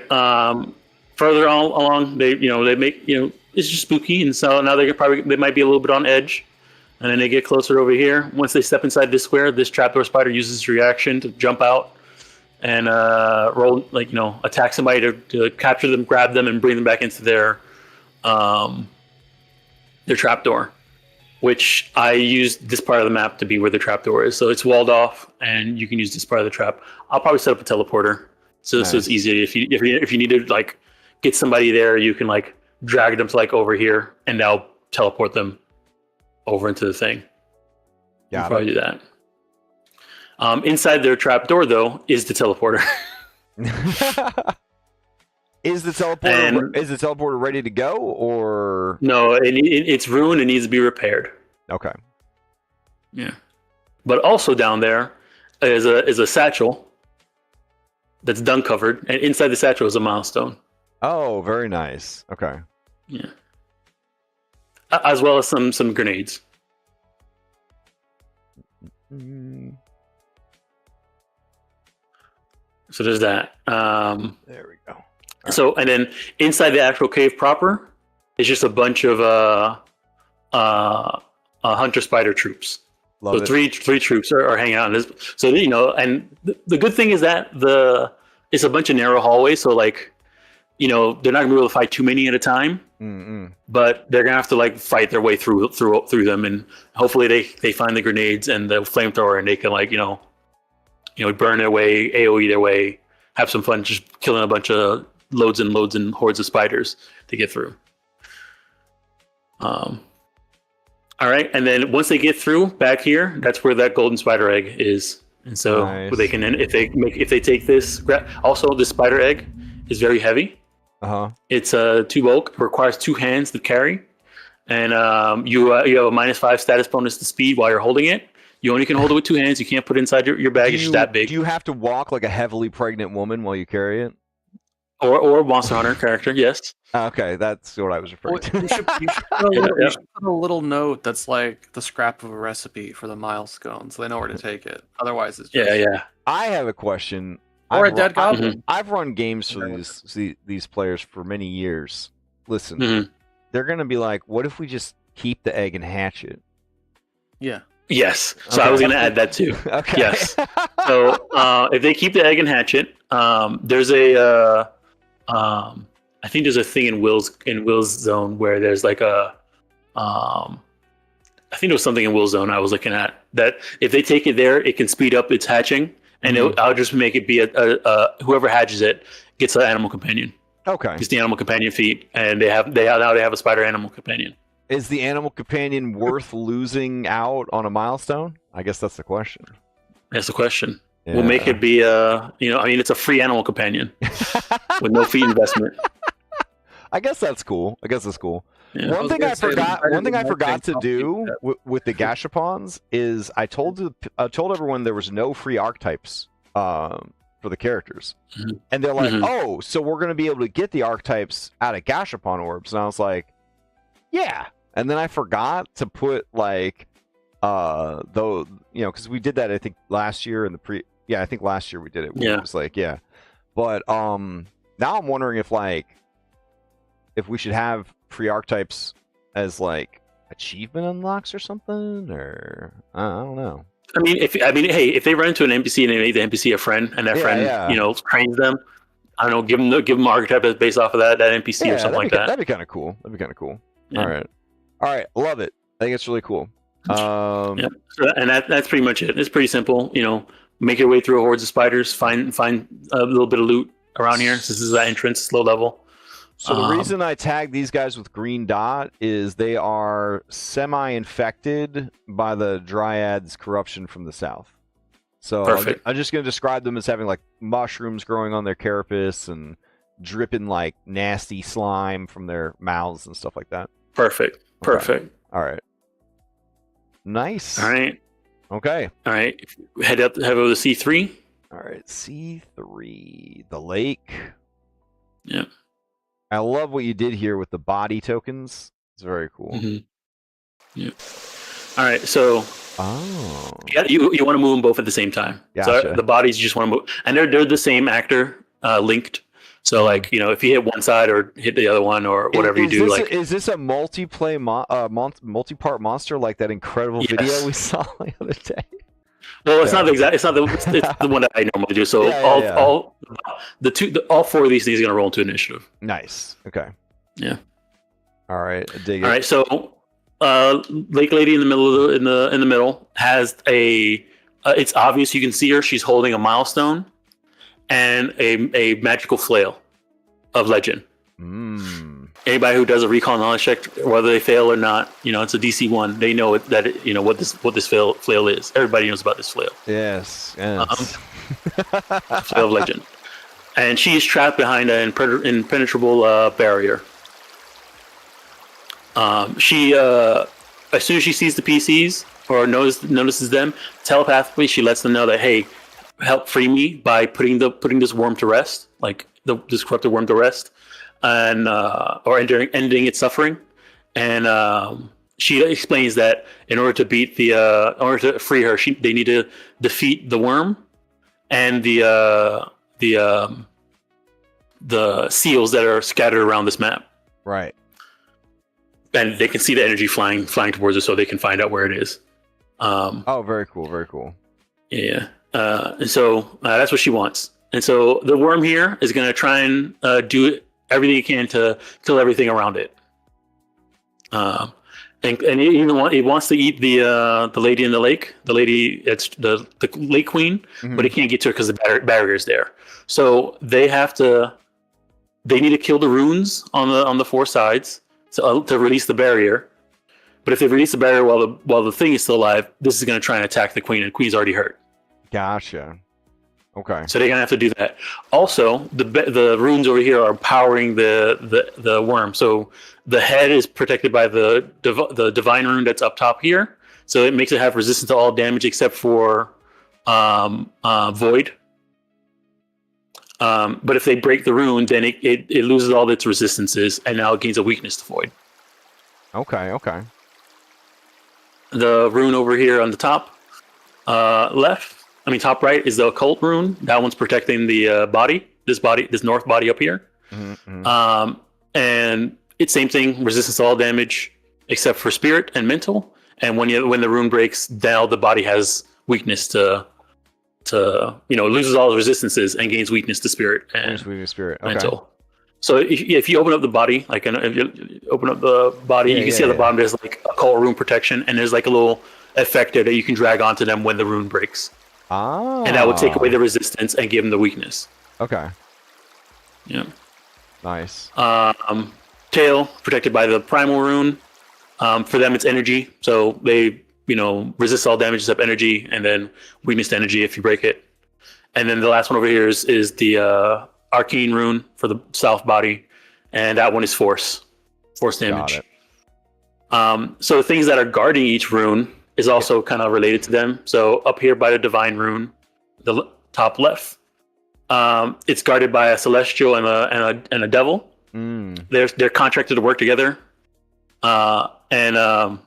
Yes, the possibility golem. Yeah, I know. The possibility golem down there. Yeah, I'll explain what the possibility golem does in a second.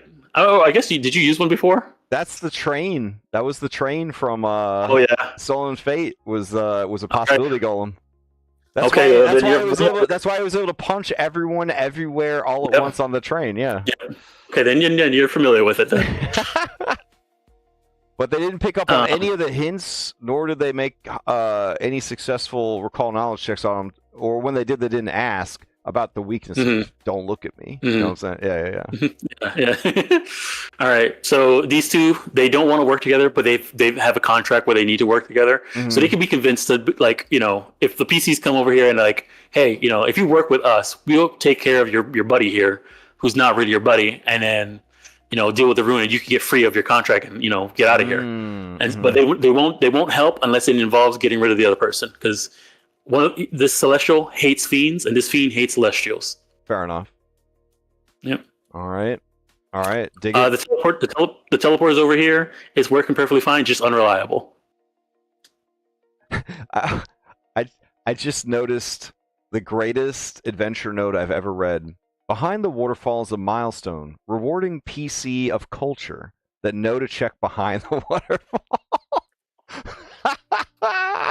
That's where the milestone is. Yeah. Phenomenal. That's where the hidden one is, and then she has one. Okay, I dig it. All right, possibility golem over here. So you're familiar with that? Yeah. Over here with the primal rune, it's a elder outcropping. So it's just a cave. The cave is fighting back, and he's just a big beefy boy that likes to grab and punch people. Love it. And he can make dust that conceals. And then over here, I saw this thing. I was like, this thing is just weird. I got to put this here. Oh, so the almanite. Amalgamite. Okay. Amalgamite. Yeah, look at his art. Yeah, that's horrible. Yeah.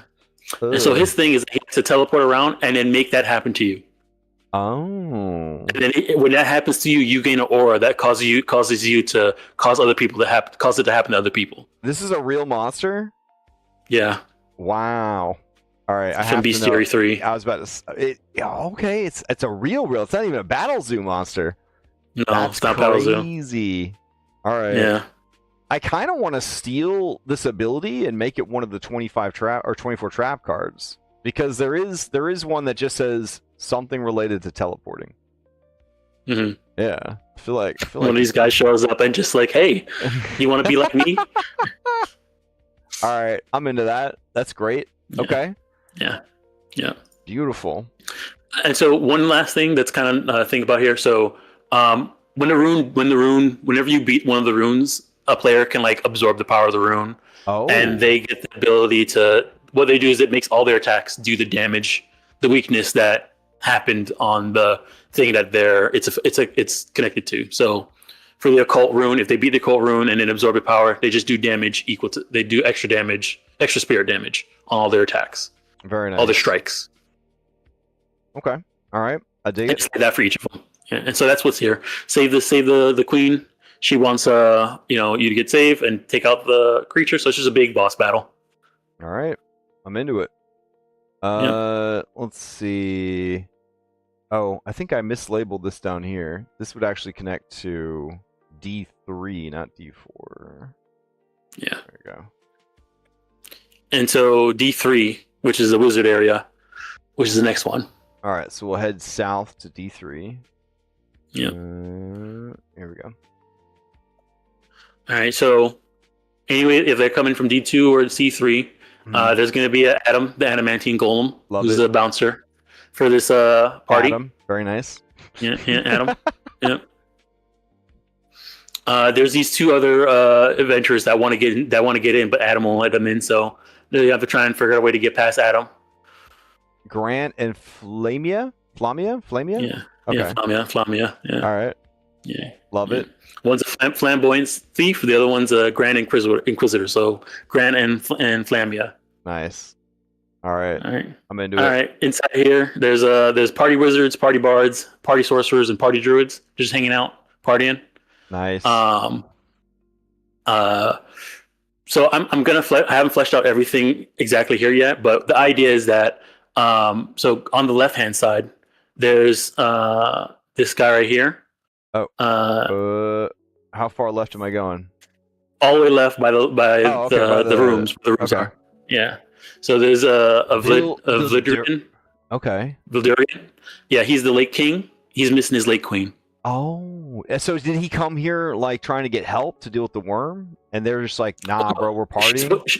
This is her room. She's supposed to be here, and he came. They're supposed to hang out in their room during his party, but she's doing stuff, and so he's like, "Hey, can you help me find my queen?" Okay. Will he travel with the party if they haven't? All right, if they're like, yeah, let's go get her, or I mean, if they ask, yeah, sure. Okay.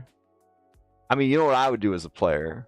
So back in the day, there was Elder Scrolls Oblivion, and there were certain quest givers that were invincible because they were so important to the plot, but they would actually like join your party. And so like if you just never finished their quest, you had these invincible like allies could never be killed.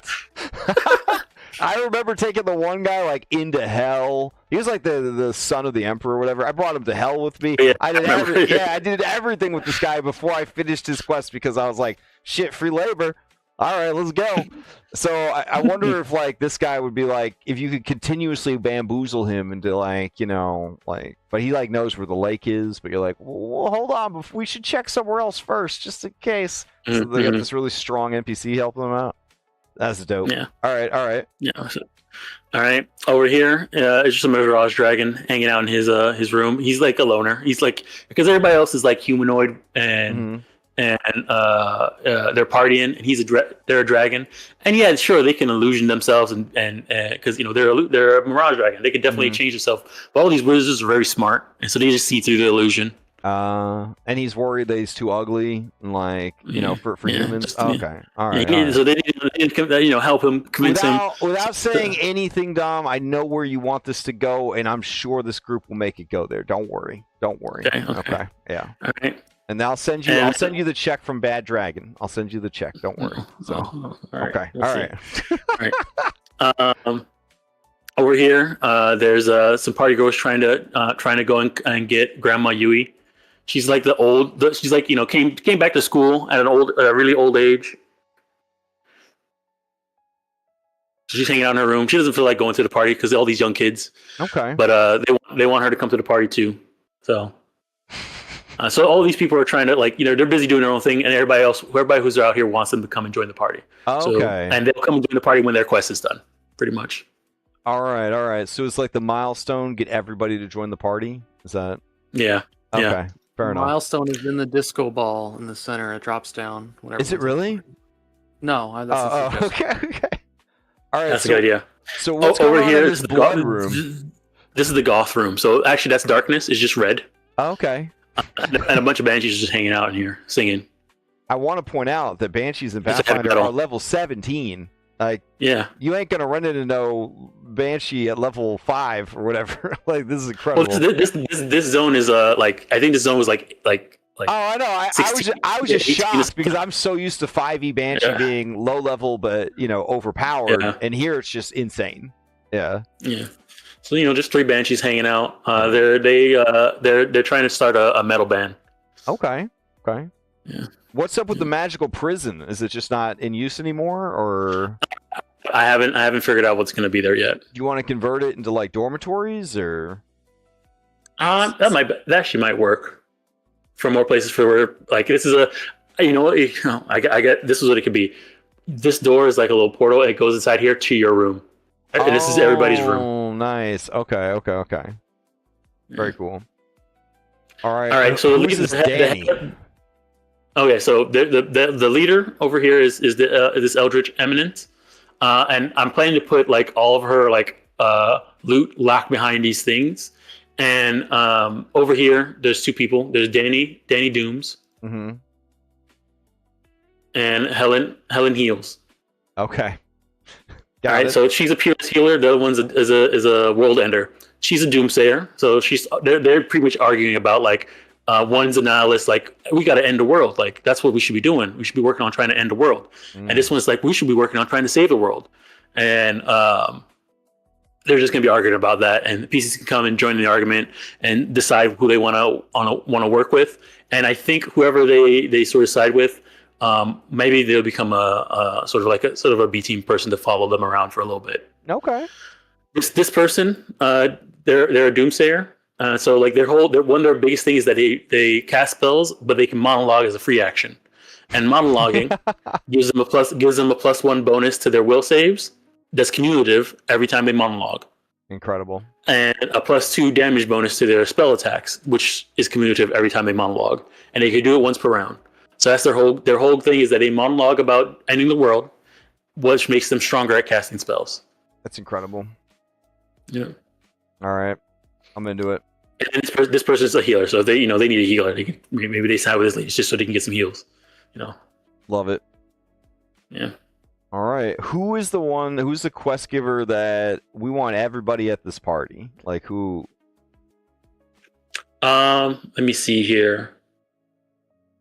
We'll make that be this lady right here, back here. This old lady. She's gonna be the quest giver. Which one? That wants everybody to, the Eldritch Emetus. Okay. So her whole thing is that she's just really smart, the smartest person in the. She's been doing magic for the past 30 years earlier than everybody else, and so she wants everybody to join this party because this is her original wizard place, and she's the one who turned it into this sort of wizard school. Everybody here is her apprentice, and she needs all of her apprentices to be to join. Okay. All right. I'll add some more notes. Sinister. She just wants everybody to party and have a good time. Yeah, there's enough sinister stuff happening around in the Caves of Chaos. This one is just a lot of wizards party room or dance room. Yeah, that's true. What's going on here in this this big ritual room? Is this the dance hall? Is this where the party is eventually going to take place, or? Well, I'm saying this is going to be the door that leads to everybody's room. So I'm going to turn this into a room. Oh, okay. So this door just goes to everyone's dorm room. Okay, got it. Yeah. So the party is just happening all over. You know what? I don't have the teleporter for this room, so we'll make it be here. Okay, and then they use it to teleport to their rooms, but it could be used to teleport to other parts of the dungeon. Yeah. Perfect. Okay. All right. I think we're good. And this is. I don't want you to go too hard on this one because statistically, I don't think anyone has ever gone to this map, or if they did, they just walked from like D2 to C3 or C3 to D2. I don't think anyone has ever gone to this part of the map. I've never seen it. Yeah. So in the 4 actual lives I've been a part of, and the 2 of them that were the Caves of Chaos, I've never seen anybody go to this room. Almost every year, Goblin Town. Yeah. That's the most consistent location. And so far, every year I've gone Lake. Yeah, but those are in the center, so I feel like there's always sort of a natural kind of movement towards like the center of the map. Yeah. All right. Nice. Okay. I could give a quick whirlwind of what I finished up since last time, and then we could call it. I want you to show Red the burrows. Okay. Let me start first with waterfall entrance. So the waterfall is acid. Full stop. I know this is level 1, but I don't care. So it does persistent acid damage, and it does 20d8 acid damage. So if you go through, you might just melt. So the waterfall is acid, the water is acid, and then every monster here. Outside, so that's fair. Like they're warned. Yeah, like see all these skeletons outside. These are good. Yeah. Yeah. So there's giant amoebas. A shout out to Dragonbane, the greatest game of all time. So there's some giant amoebas out here. And then there's just all monsters that are about acid, just acid monsters everywhere. The teleporter here is covered in a weird orange slime, as are the walls and ceiling. It's a chamber ooze. In order to activate the teleporter, you have to defeat the chamber ooze and clean up everything and get all the slime out of the runes and the nooks and crannies. This corner is full of Euphoria ooze. I guess this is an ooze that makes you jizz your pants. Very high. Yep. Oh. And then look at his art. What? Oh yeah, the main art for it, the actor art. Yeah, it's there it is. Oh. Yep. Well, okay. I mean, it's non-sexual, right? It's non-sexual. They just, Right. Yeah, it's just a normal body reaction. Here's the boss monster of this area, and this thing in this mitochondria or whatever the fuck it is, that's in the center. That's the milestone. This is a giant amoeba. So it's different than a giant amoeba. It's a giant amoeba. So yeah. I gave it this ability that allows it to shrink down to the size. Fits anywhere, never considered squeezing. Okay. So once you trigger this thing, it will pursue. I just had an idea. What if What's up? one of the milestones is sentient? It's like a little guy, and he doesn't want to get broken. Like he's inside the amoeba. And there's a milestone. I kind of love that. And then he's like, please don't break me. I don't like. I could just hang out. You don't have to break me. I could join your team. I could carry a torch. But when they get to the end of the marathon, all the boss monster, they're gonna. Oh my goodness! All the milestones are sentient. No, well, actually, I kind of love that too. But oh no. I don't know. They can't all be sentient. This one I like the one being sentient because then they're gonna think that if they leave him, if they keep him safe and they keep him alive, something good will happen. That's what I think is gonna. Mm-hmm. And then if nothing ever does, if they make it to the very end and they haven't cracked him open, I don't know. That's it. Black. Anyway, sorry, I just thought of that. Also, what question? Can the players, say they go to this thing, they walk through the waterfall, one of them dies, can they just go pick another entrance, or do they have to stay with this entrance? Oh no, we're gonna have chat. Twitch chat is gonna vote where they start. Yeah. So so there's 5 entrances, and it's just gonna say waterfall entrance, roadway entrance, mine entrance, which mine has nothing to do with mines. It's the puzzle dungeon. Volcano entrance, which technically has volcano stuff, but it's really a construction site. Roadway entrance sounds the most innocuous, but the entrance is a mimic. I saw that, yeah. Yeah. And then waterfall entrance sounds doable, but that's made of acid. Spider entrance, right? That's always bad, right? That's always bad. In the past, we've let groups pick. They're told these are the 5 entrances, but we're gonna let the chat vote this time where they end up. Also, I need to go get. His name is Miles. Bro, can you just make him real quick? Can you just make please, absolutely, make him a construct, but make him somehow still affected by. Wait! You don't have to make him a construct because I created a stats effect called Object Immunities. Okay, yeah. Exactly. So you can just apply object immunities to any creature, and it becomes an object, which is different than being a construct. I needed that for the catapult, basically. All right, so then if you go this way, you run into this creature, which is called an eyesore. What does an eyesore do? It steals your eyeballs. Ugh. That's what it does. It steals your eyeballs. It's incredible. Then just, classic ochre jelly. Whatever. And then he goes to these other areas. So that's knocked out. You guys already know about roadway entrance. Mine I need to go get what's the name? My character from Dragonbane that got killed by this amoeba. I need to put him as a dead character here, so I'm gonna go find him. Yeah. Oh yeah, please do, and put the strongest loot you could ever find in Dragonbane, a suit of plate armor. Like, yeah.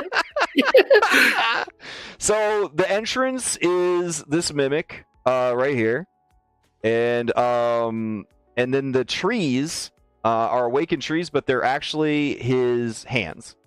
So and they have the ability to improve shove, I think. Yeah, improve push. So they can improve grab and they can improve push, and the goal is to feed you to the mimic. And I'm gonna really play up that you don't want to get fed to this mimic. It's like you're gonna die, like it's horrible. But really, if he eats you, you just enter the dungeon. Like, that's it. But if you get eaten, I'm just like, all right, well, you're done. And then they're not going to get to play anymore. And then, once everyone has either been eaten or defeated the mimic, then we're like, cool. So anyways, inside the dungeon, and we're just going to continue from there. Minecore is here doing a promotion on their new mining equipment. So this is a Hobgoblin-owned corporation that specializes in mining. What they do is they travel to planets that are not very advanced. Their military kills and enslaves everyone, and then they mine the planet for everything good. So anyways, it would be really great if these pro athletes would go around mining the 12 different mining nodes in the area. And there's also these like booth babes that these lovely watermelon head hobgoblins in their bikinis and bikini briefs. So each of these, there's just a table I roll on, and it's a regenerating table, so you get the same result over and over again. And it could be like a Zorn pops out, or like a shitload of treasure, or just stuff like that. So this isn't really like, other than the mimic, like, and random stuff that you would have to fight that comes out of crystals. You could just go here and make like 100,000 gold if you got super lucky on your mining pulls, and then you get to keep the mining picks and the mining hats. Because of course they want you to use their branded gear. Yeah, like it's being filmed. Like trillions of people are gonna watch you use our mine picks. Yeah. And the mine picks are actually pretty good low level weapon to get a hold of. They're +1 striking, thundering, cold iron great picks. So like they ain't no slouch. You know what I mean? To get a hold of these. So yeah, one of the Hobgoblin booth babes, she has been corrupted by the Fungus Queen. And she does want to spread that corruption. And she has started to. There's a mushroom garden that she planted in the back corner here that will eventually spread and take over the whole map. So then we've got, what other one did I do? Roadway entrance, waterfall entrance, and I think I did. Oh yeah. The last one I did was Tombs entrance. All right. So over here at Tombs, you can see that the exterior and the interior are being taken over by dire strawberries. So these are dire strawberry plants. You zoom in, you see those beautiful strawberries. One of the strawberries has gained sentience, and that is Tom Berry. And Tom Berry will fuck you up. No. Yes. If you look upon his stat block, you will see that he's a level 99 creature with 9,999 health. And that he has a chef's knife that he uses to stab you, and it does 9,999 slashing damage and 1d4 bleed. He only has a 5-foot speed, which kind of sucks, so you can easily outrun him. However, he has Paragon reaction. He gets 3 reactions per round, and one of his reactions is called Hustle. If he takes damage, he steps 1d4 plus 5 times. So the more you fight him, the faster he's going to kill you. So it's really just about slowing him down and like staying ahead of him. He's got Indomitably Slow. He cannot have his speed reduced or increased. It will always be 5 feet. He cannot stride. He can only step. He can step into and through difficult terrain at no penalty. And so yeah, he's just got a lot of stuff. If he kills somebody, it's called Green Mother Tribute. We play they get juiced from last season. They get the juice effect. And then constant spells in effect on him. I mean, he's pretty fucking good. He's got a Lesser Death's Aura of Misfortune, which ain't great. And then he has this thing called Infuse Weapon. Any knife or dagger that he holds becomes a chef's knife. So even if they disarm him, if you look at his inventory, he has all the different daggers that you could get in Pathfinder, and he just pull out a different one, and then that becomes a chef's knife. And they're stored in his sleeves of storage. Also, can't get away from him. He's got Slippers of Spider Climbing. So pretty much, if they're coming from the main entrance, they're screwed. He won't trigger until they finish talking to Gigi the Goblin Globetrotter, who is a level 6 explorer, but she only has 10 health and vulnerability to traps. So Gigi's probably not long for this world. She came here to visit her sister, but then she ran into her friend Gus, the delighted Shuni rancher, who had a treasure map, and now the two of them are trying to find the treasure in this ancient tomb. So that's the situation here. As they go further in, there's just quicksand. It's called deep mud. That's like worse than quicksand, I guess. But there is, of course, loot at the bottom from all the other people that have been trapped there and died. Spiked pit traps galore.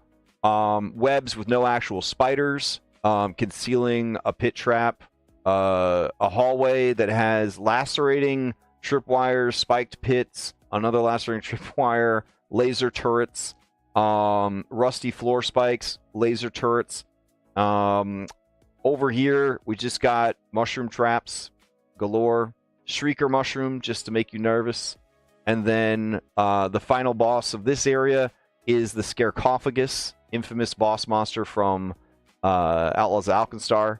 And inside the sarcophagus is a zombie brute, or a mummy brute, and inside the mummy is the milestone. So it's like a nesting egg situation. And then over here we have the skeletal remains of Jaden. And real ones will remember Jaden. Oh no! Real ones will remember Jaden. So Jaden came back to the Caves of Chaos as a contestant. It died pretty quick. Something stripped away all of his skin and flesh. And he was killed by a trap, and then they came and they ate him. But if you free him, if you take the time to free his skeleton, he comes up to life as a skeletal Tyrannosaurus Rex. And I guess he becomes a minion, joins the party. Animal companion, yep. Yeah, animal companion, skeletal T-Rex. Not bad. Over here, this is a fountain. The fountain sprays acid. And then finally, up here is a bas relief of a beautiful warrioress. But her tomb has already been broken into, but you can still see the glint of a fuckload of treasure. However, her ghost now haunts this room, and so it's a hazard. You gotta deal with that. The wall bulges out of shape in a howling humanoid face, twists and forms tendrils of stone and magic. Yeah, but it ain't done yet. Then there's these two optional side areas. So we'll talk about the first one. Oh my goodness. The first one is there's a teleporter underwater. This whole area is flooded. It's got an ancient skeletal crocodile guarding it. And then there are also two swarms of zombie piranhas down here. So that's not great.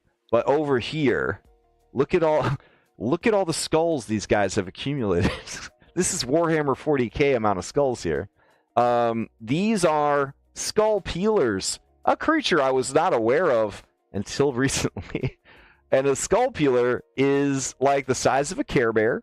It's got little fairy wings, but it has like a long barbed tongue.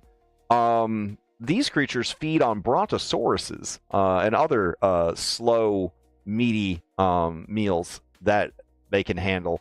And their ability is they steal your skull. The skull peeler leaps forward and the trigger creature strikes with its tongue. If this is successful, the skull peeler automatically grabs the target with its tongue. And then their goal is to peel off your flesh and eat you.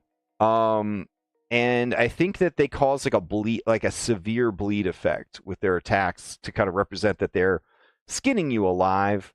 So yeah, that's a fun little creature. I put looks like 5 in this little area. And of course, in their generated loot, I believe is the other milestone is in there. At least it should be. So yeah, that's area C4, one of the entrances for the dungeon. Yeah, I feel like this one's gonna be rough because once Tom Berry rolls into initiative, like you're stuck in initiative, you know what I mean, and that kind of sucks from a design perspective. So hopefully they come up with a clever way to get rid of Tom Berry, or they just leave the area. You know what I mean? I can't imagine that they would want to explore this area while Tom Berry is in effect. If they leave the area, it's assumed that they're keeping a pace from Tom Berry. But then I'm going to have Tom Berry just randomly have a chance of showing up on any given map as he pursues them. While they're in fights, he just shows up, walks around the corner. There you go. At the end of every round, there'll be just a flat, like what, 1? Is that the lowest chance? 20? Flat 20? We'll just say 1. Yeah, that he just, a 1 in 20 chance at the end of any round. Once you've encountered Tom Berry, the Tom Berry spawns on the map, and we'll just like play different music to let you know that Tom Berry's here. Like we'll just stop the music, we'll turn on Tom Berry's music, and then that'll be the situation. Tom Berry is, if you haven't figured out, a completely original creation of my own that's legally distinct from anything that you might have seen somewhere else. What can I say? I'm a Pathfinder kid. I'm very creative. You know what I'm saying? Like, this is what it is. So yeah, that's my situation. What do you got? Yeah? Very good. Yeah, awesome. Right. Yeah. Finish Miles if you want to go check him out in the. Oh, okay. Miles. All right. Yeah, he's back at the acid waterfall entrance. Oh my God! Did you draw that? His little arms and shit. Oh my God! Yeah, Miles is a sentient milestone. He would prefer not to be broken. Is it assumed that he has 100 hit points and like he just? I just gave him 100 hit points. I don't know what. He's got nothing else for him. Damn. So he doesn't provide any use, right? He just hangs out. Like hangs out. He's just here for a good time. Nice. Oh, we got to make him tiny though. Yeah, he's tiny. Yeah, okay, sorry. Okay. Oh man, fantastic. He has no skills. He has no abilities. He has no. We should give him skills. He has the ability to hide. Maybe stealth. Maybe. No. Just make him completely useless. And also, if somebody else breaks him, if he gets broken by an AOE, they get. Oh no! If like an enemy kills him, all the enemies on the map go up a level. They all get just elite stat. Oh my bro. Yes, absolutely. All right. I love it. So that's it. It's 9 o'clock. We did a 2-hour stream to hype shit up. We're gonna do this tomorrow. Got a couple of things I still have to do off stream. We gotta show Red the Burrow. Oh shit! I forgot I did that one too. Okay, so the last map that I did, Red, you can cue the trumpets right now. Is burrows? The burrows. Oh, now I saw when you were doing this on stream. Oh, okay. So I didn't see the finished product, but yeah. So over here we've got Haltington trying to keep you safe from the dangerous zones. So crazy dryads and mushrooms. And then so you just halt as he slows you down. And then we have these orcs. These are Bullet Tribe orcs. They don't pronounce Boule correctly. This is Bullet Tribe orcs, and they have gun chucks. That's their signature weapon. There's 2 guns with a chain running between them. Double barrel. That makes very good. And then their shamans have a special ability. The special ability is called Ignore Pathing. Yeah. And so 120-foot Trevor says. Furthermore, they can see through walls. Also, because coding this sort of stuff can be difficult, The Bullet Tribe Orc Shaman can ignore all cover and concealment and can target creatures through walls, and walls do not in any way prevent the Bullet Orc Shaman's spells and attacks from reaching their targets. Just, normal stuff. And then the king of the Bullet Tribe is Reggie, the Orc King. And then, of course, the titular creature that they worship is the Flying Boule, which, if you will look, has only one move, Speeding Boule. And they have Magical Flight. The Boule is enchanted with Magical Flight. It is always flying, always. But the side effect of this magic prevents the Boule from moving any of its muscles. It literally has less access to its animation library. As such, the only way it can fight is to crash into things. Yes. And then... I'm gonna... Oh? I think this is great. Oh, okay. No, continue. Sorry. Okay, so then we got the teleportation thing, which I guess is working? Question mark? I don't know. But down here, you can see Fresh Mint. So Fresh Mint is a young dragon gangster, or he fancies himself one, and he's trying to get in to like the drug dealing scene. Yeah. So he is trying to get in to this dragon gang. That it's a drug cartel. So it's run by... These dragons are actually pretty dope. Yeah, check this one out. It's run by Dr. Mindscale, a conspirator dragon. And then their accountant, Electrum Piece, who is a fortune dragon. And then the Stormy Daniels, who is their hype woman.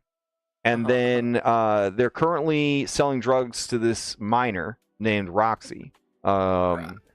Yeah. And then over here, they were going to get into gambling and stuff, but Purple Princess told them like she would take them out of this world. So they have like one gambling table, but they'd like to take over like the orcs and like turn it into like a casino.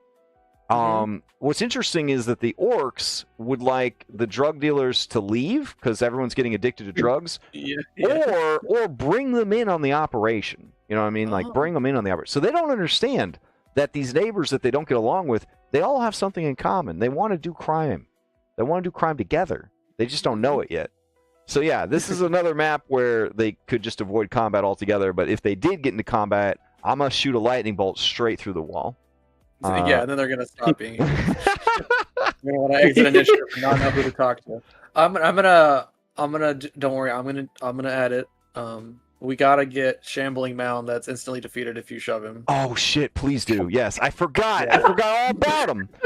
Wait, the Shambling Mound is going to be the reason. Starting the entrance. That's going to be the teleporter's not working because the Shambling Mounds have taken over this room. There we go. If you shove them, they just instantly get defeated. Yeah, so I'm going to move these orcs out of there because they don't want to fuck around with that. They don't understand the weakness. We need to go try and find that. We have it. We do have it as a sticker. It's a sticker. It's a sticker. Hopefully, but absolutely, that's fantastic. Do you have the trumpets ready to go? Okay, so here's the crazy part. I think we Mandela affected ourselves because like I booted up Celasta and I was playing it and listening to it. And I never heard the trumpets. So like, are the trumpets like? It's opening at the entrance, not the entrance, the title screen. Is it on the title screen? I didn't hear it. Yeah, it's on the title screen. Well, unless they changed it, and it finally comes. I don't know. I was going to capture the trumpets, but like I couldn't really find the trumpets. But then I realized, and credit where credit's due, all of the combat music in Celasta slaps. It's like really fucking good. So like I'm like, I'll definitely use all the combat music for sure because all the combat music's amazing. I'm wondering if like the trumpets is like a trill that happens during combat, and that's where we started doing it. But like, no, it was always when we were gonna play Celasta. We boot the game, and that's the first thing we heard. Damn. Yeah, okay. we're setting up the multiplayer game. We're just all hanging out until it's like we're all like click ready. So maybe it's like not like the start screen. Maybe it's like the menu music. Like once. Yeah, the menu. Like or the booting it up. That's the first thing. Okay. I didn't catch it. I was like playing through, and I guess I didn't wait long enough. But I was like, Yeah. Sure, but they'll get it. Okay. Yeah, I'll get Shambling Mound set up. So the 2 milestones here, obviously, Reggie will give you the milestone if you help his people, like, Be his friend. or if you kill him, right? And then there's a milestone just in their horde back here, and these guys will give you the milestone if you help them with a number. They have a number of projects that they're working on. Freshmen can't really do much, but like, He can be your friend. yeah, if you help him, he's just looking for a place to belong. You know what I mean? Yeah, He honestly would make a great roommate for an older man who hasn't really figured himself out yet. You know what I mean? That like that. I feel like that's kind of what he's looking for, is maybe like an older man roommate situation that could, like, his father left when he was a hatchling. He never knew him, and so like he's just really lost. You know what I'm saying? So like, yeah, if he could find something like that in his life, I think that would be great. You know who else would make a good roommate? Miles. Hell yeah. Because he's just so positive. I'm just gonna try to play Miles as just the most earnest, loving, like, like, he doesn't do shit, but like he's gonna he's gonna be nicer than Peanut. Oh, you know what I mean?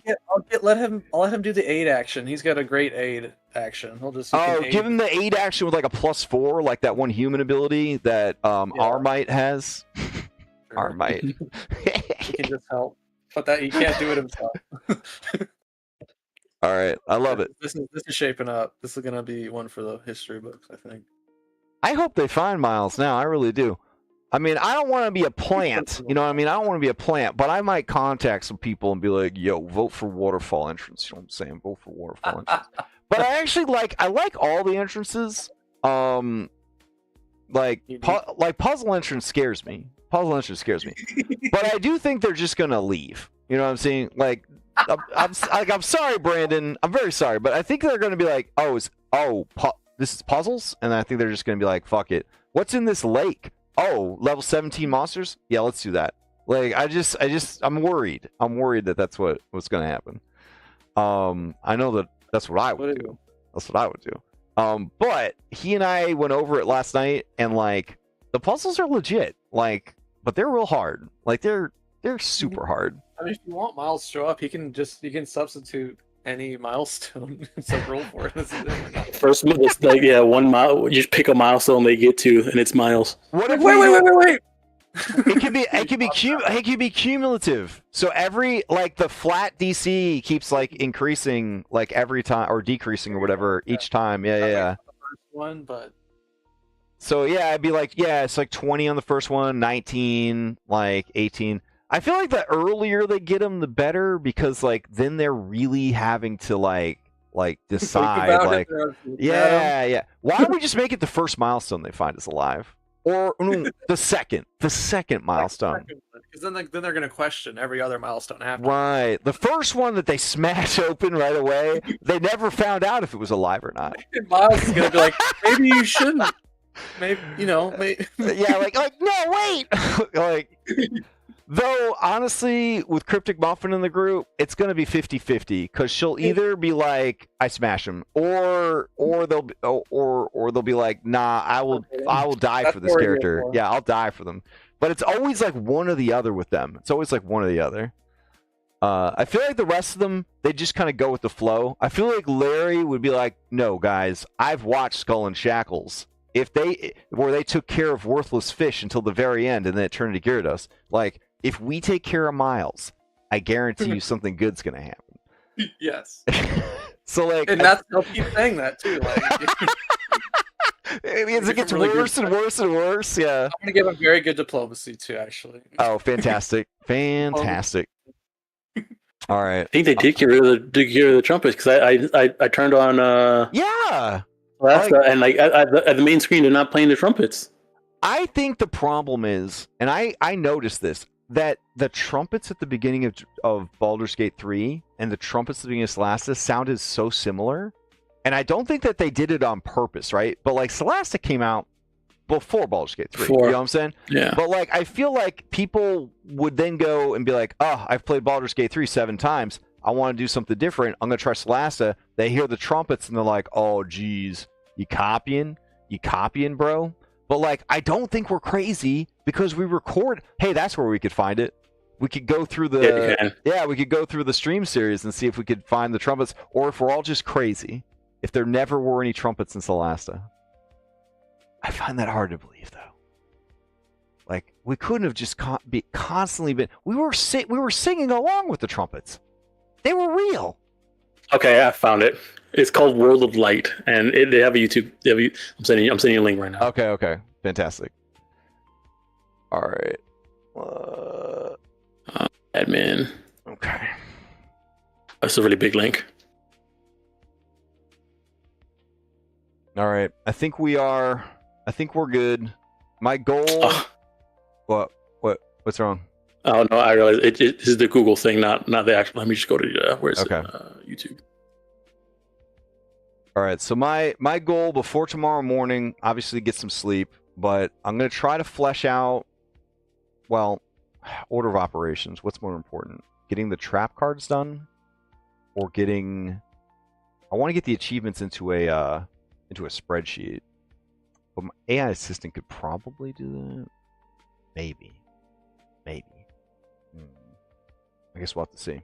And then I got to get the stuff posted to the Extra Life page about what you get in the donor pack, and then talk about the prizes. So I wonder if we ever heard back from Teams Plus. Like, Teams Plus said that they would love to help. What do we need? But then we never actually heard back from them.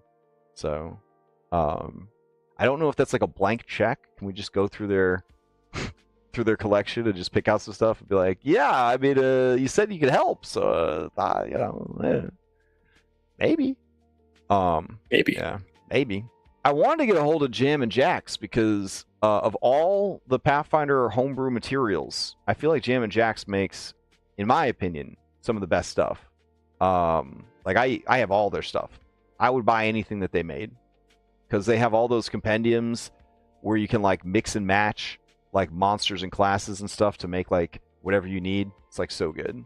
And then we're also using their rules for our airship campaign, their smoke and sails or whatever. So, all right. Whew. All right, I'm gonna go. I forgot to eat dinner, so it's 9 o'clock. Yeah, same here. Yeah. All right. So we're gonna end it. We'll be back tomorrow. 9 a.m. 9 a.m. 9 a.m. We'll probably start the stream a little early, maybe.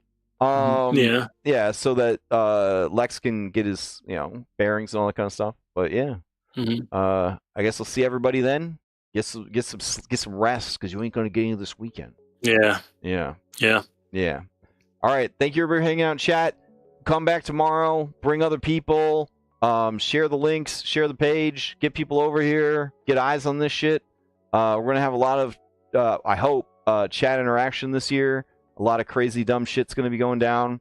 I think it's going to be one of the best ones we've ever had. Certainly, everyone's put in so much work to make it really nice. So, yeah, it's going to be good.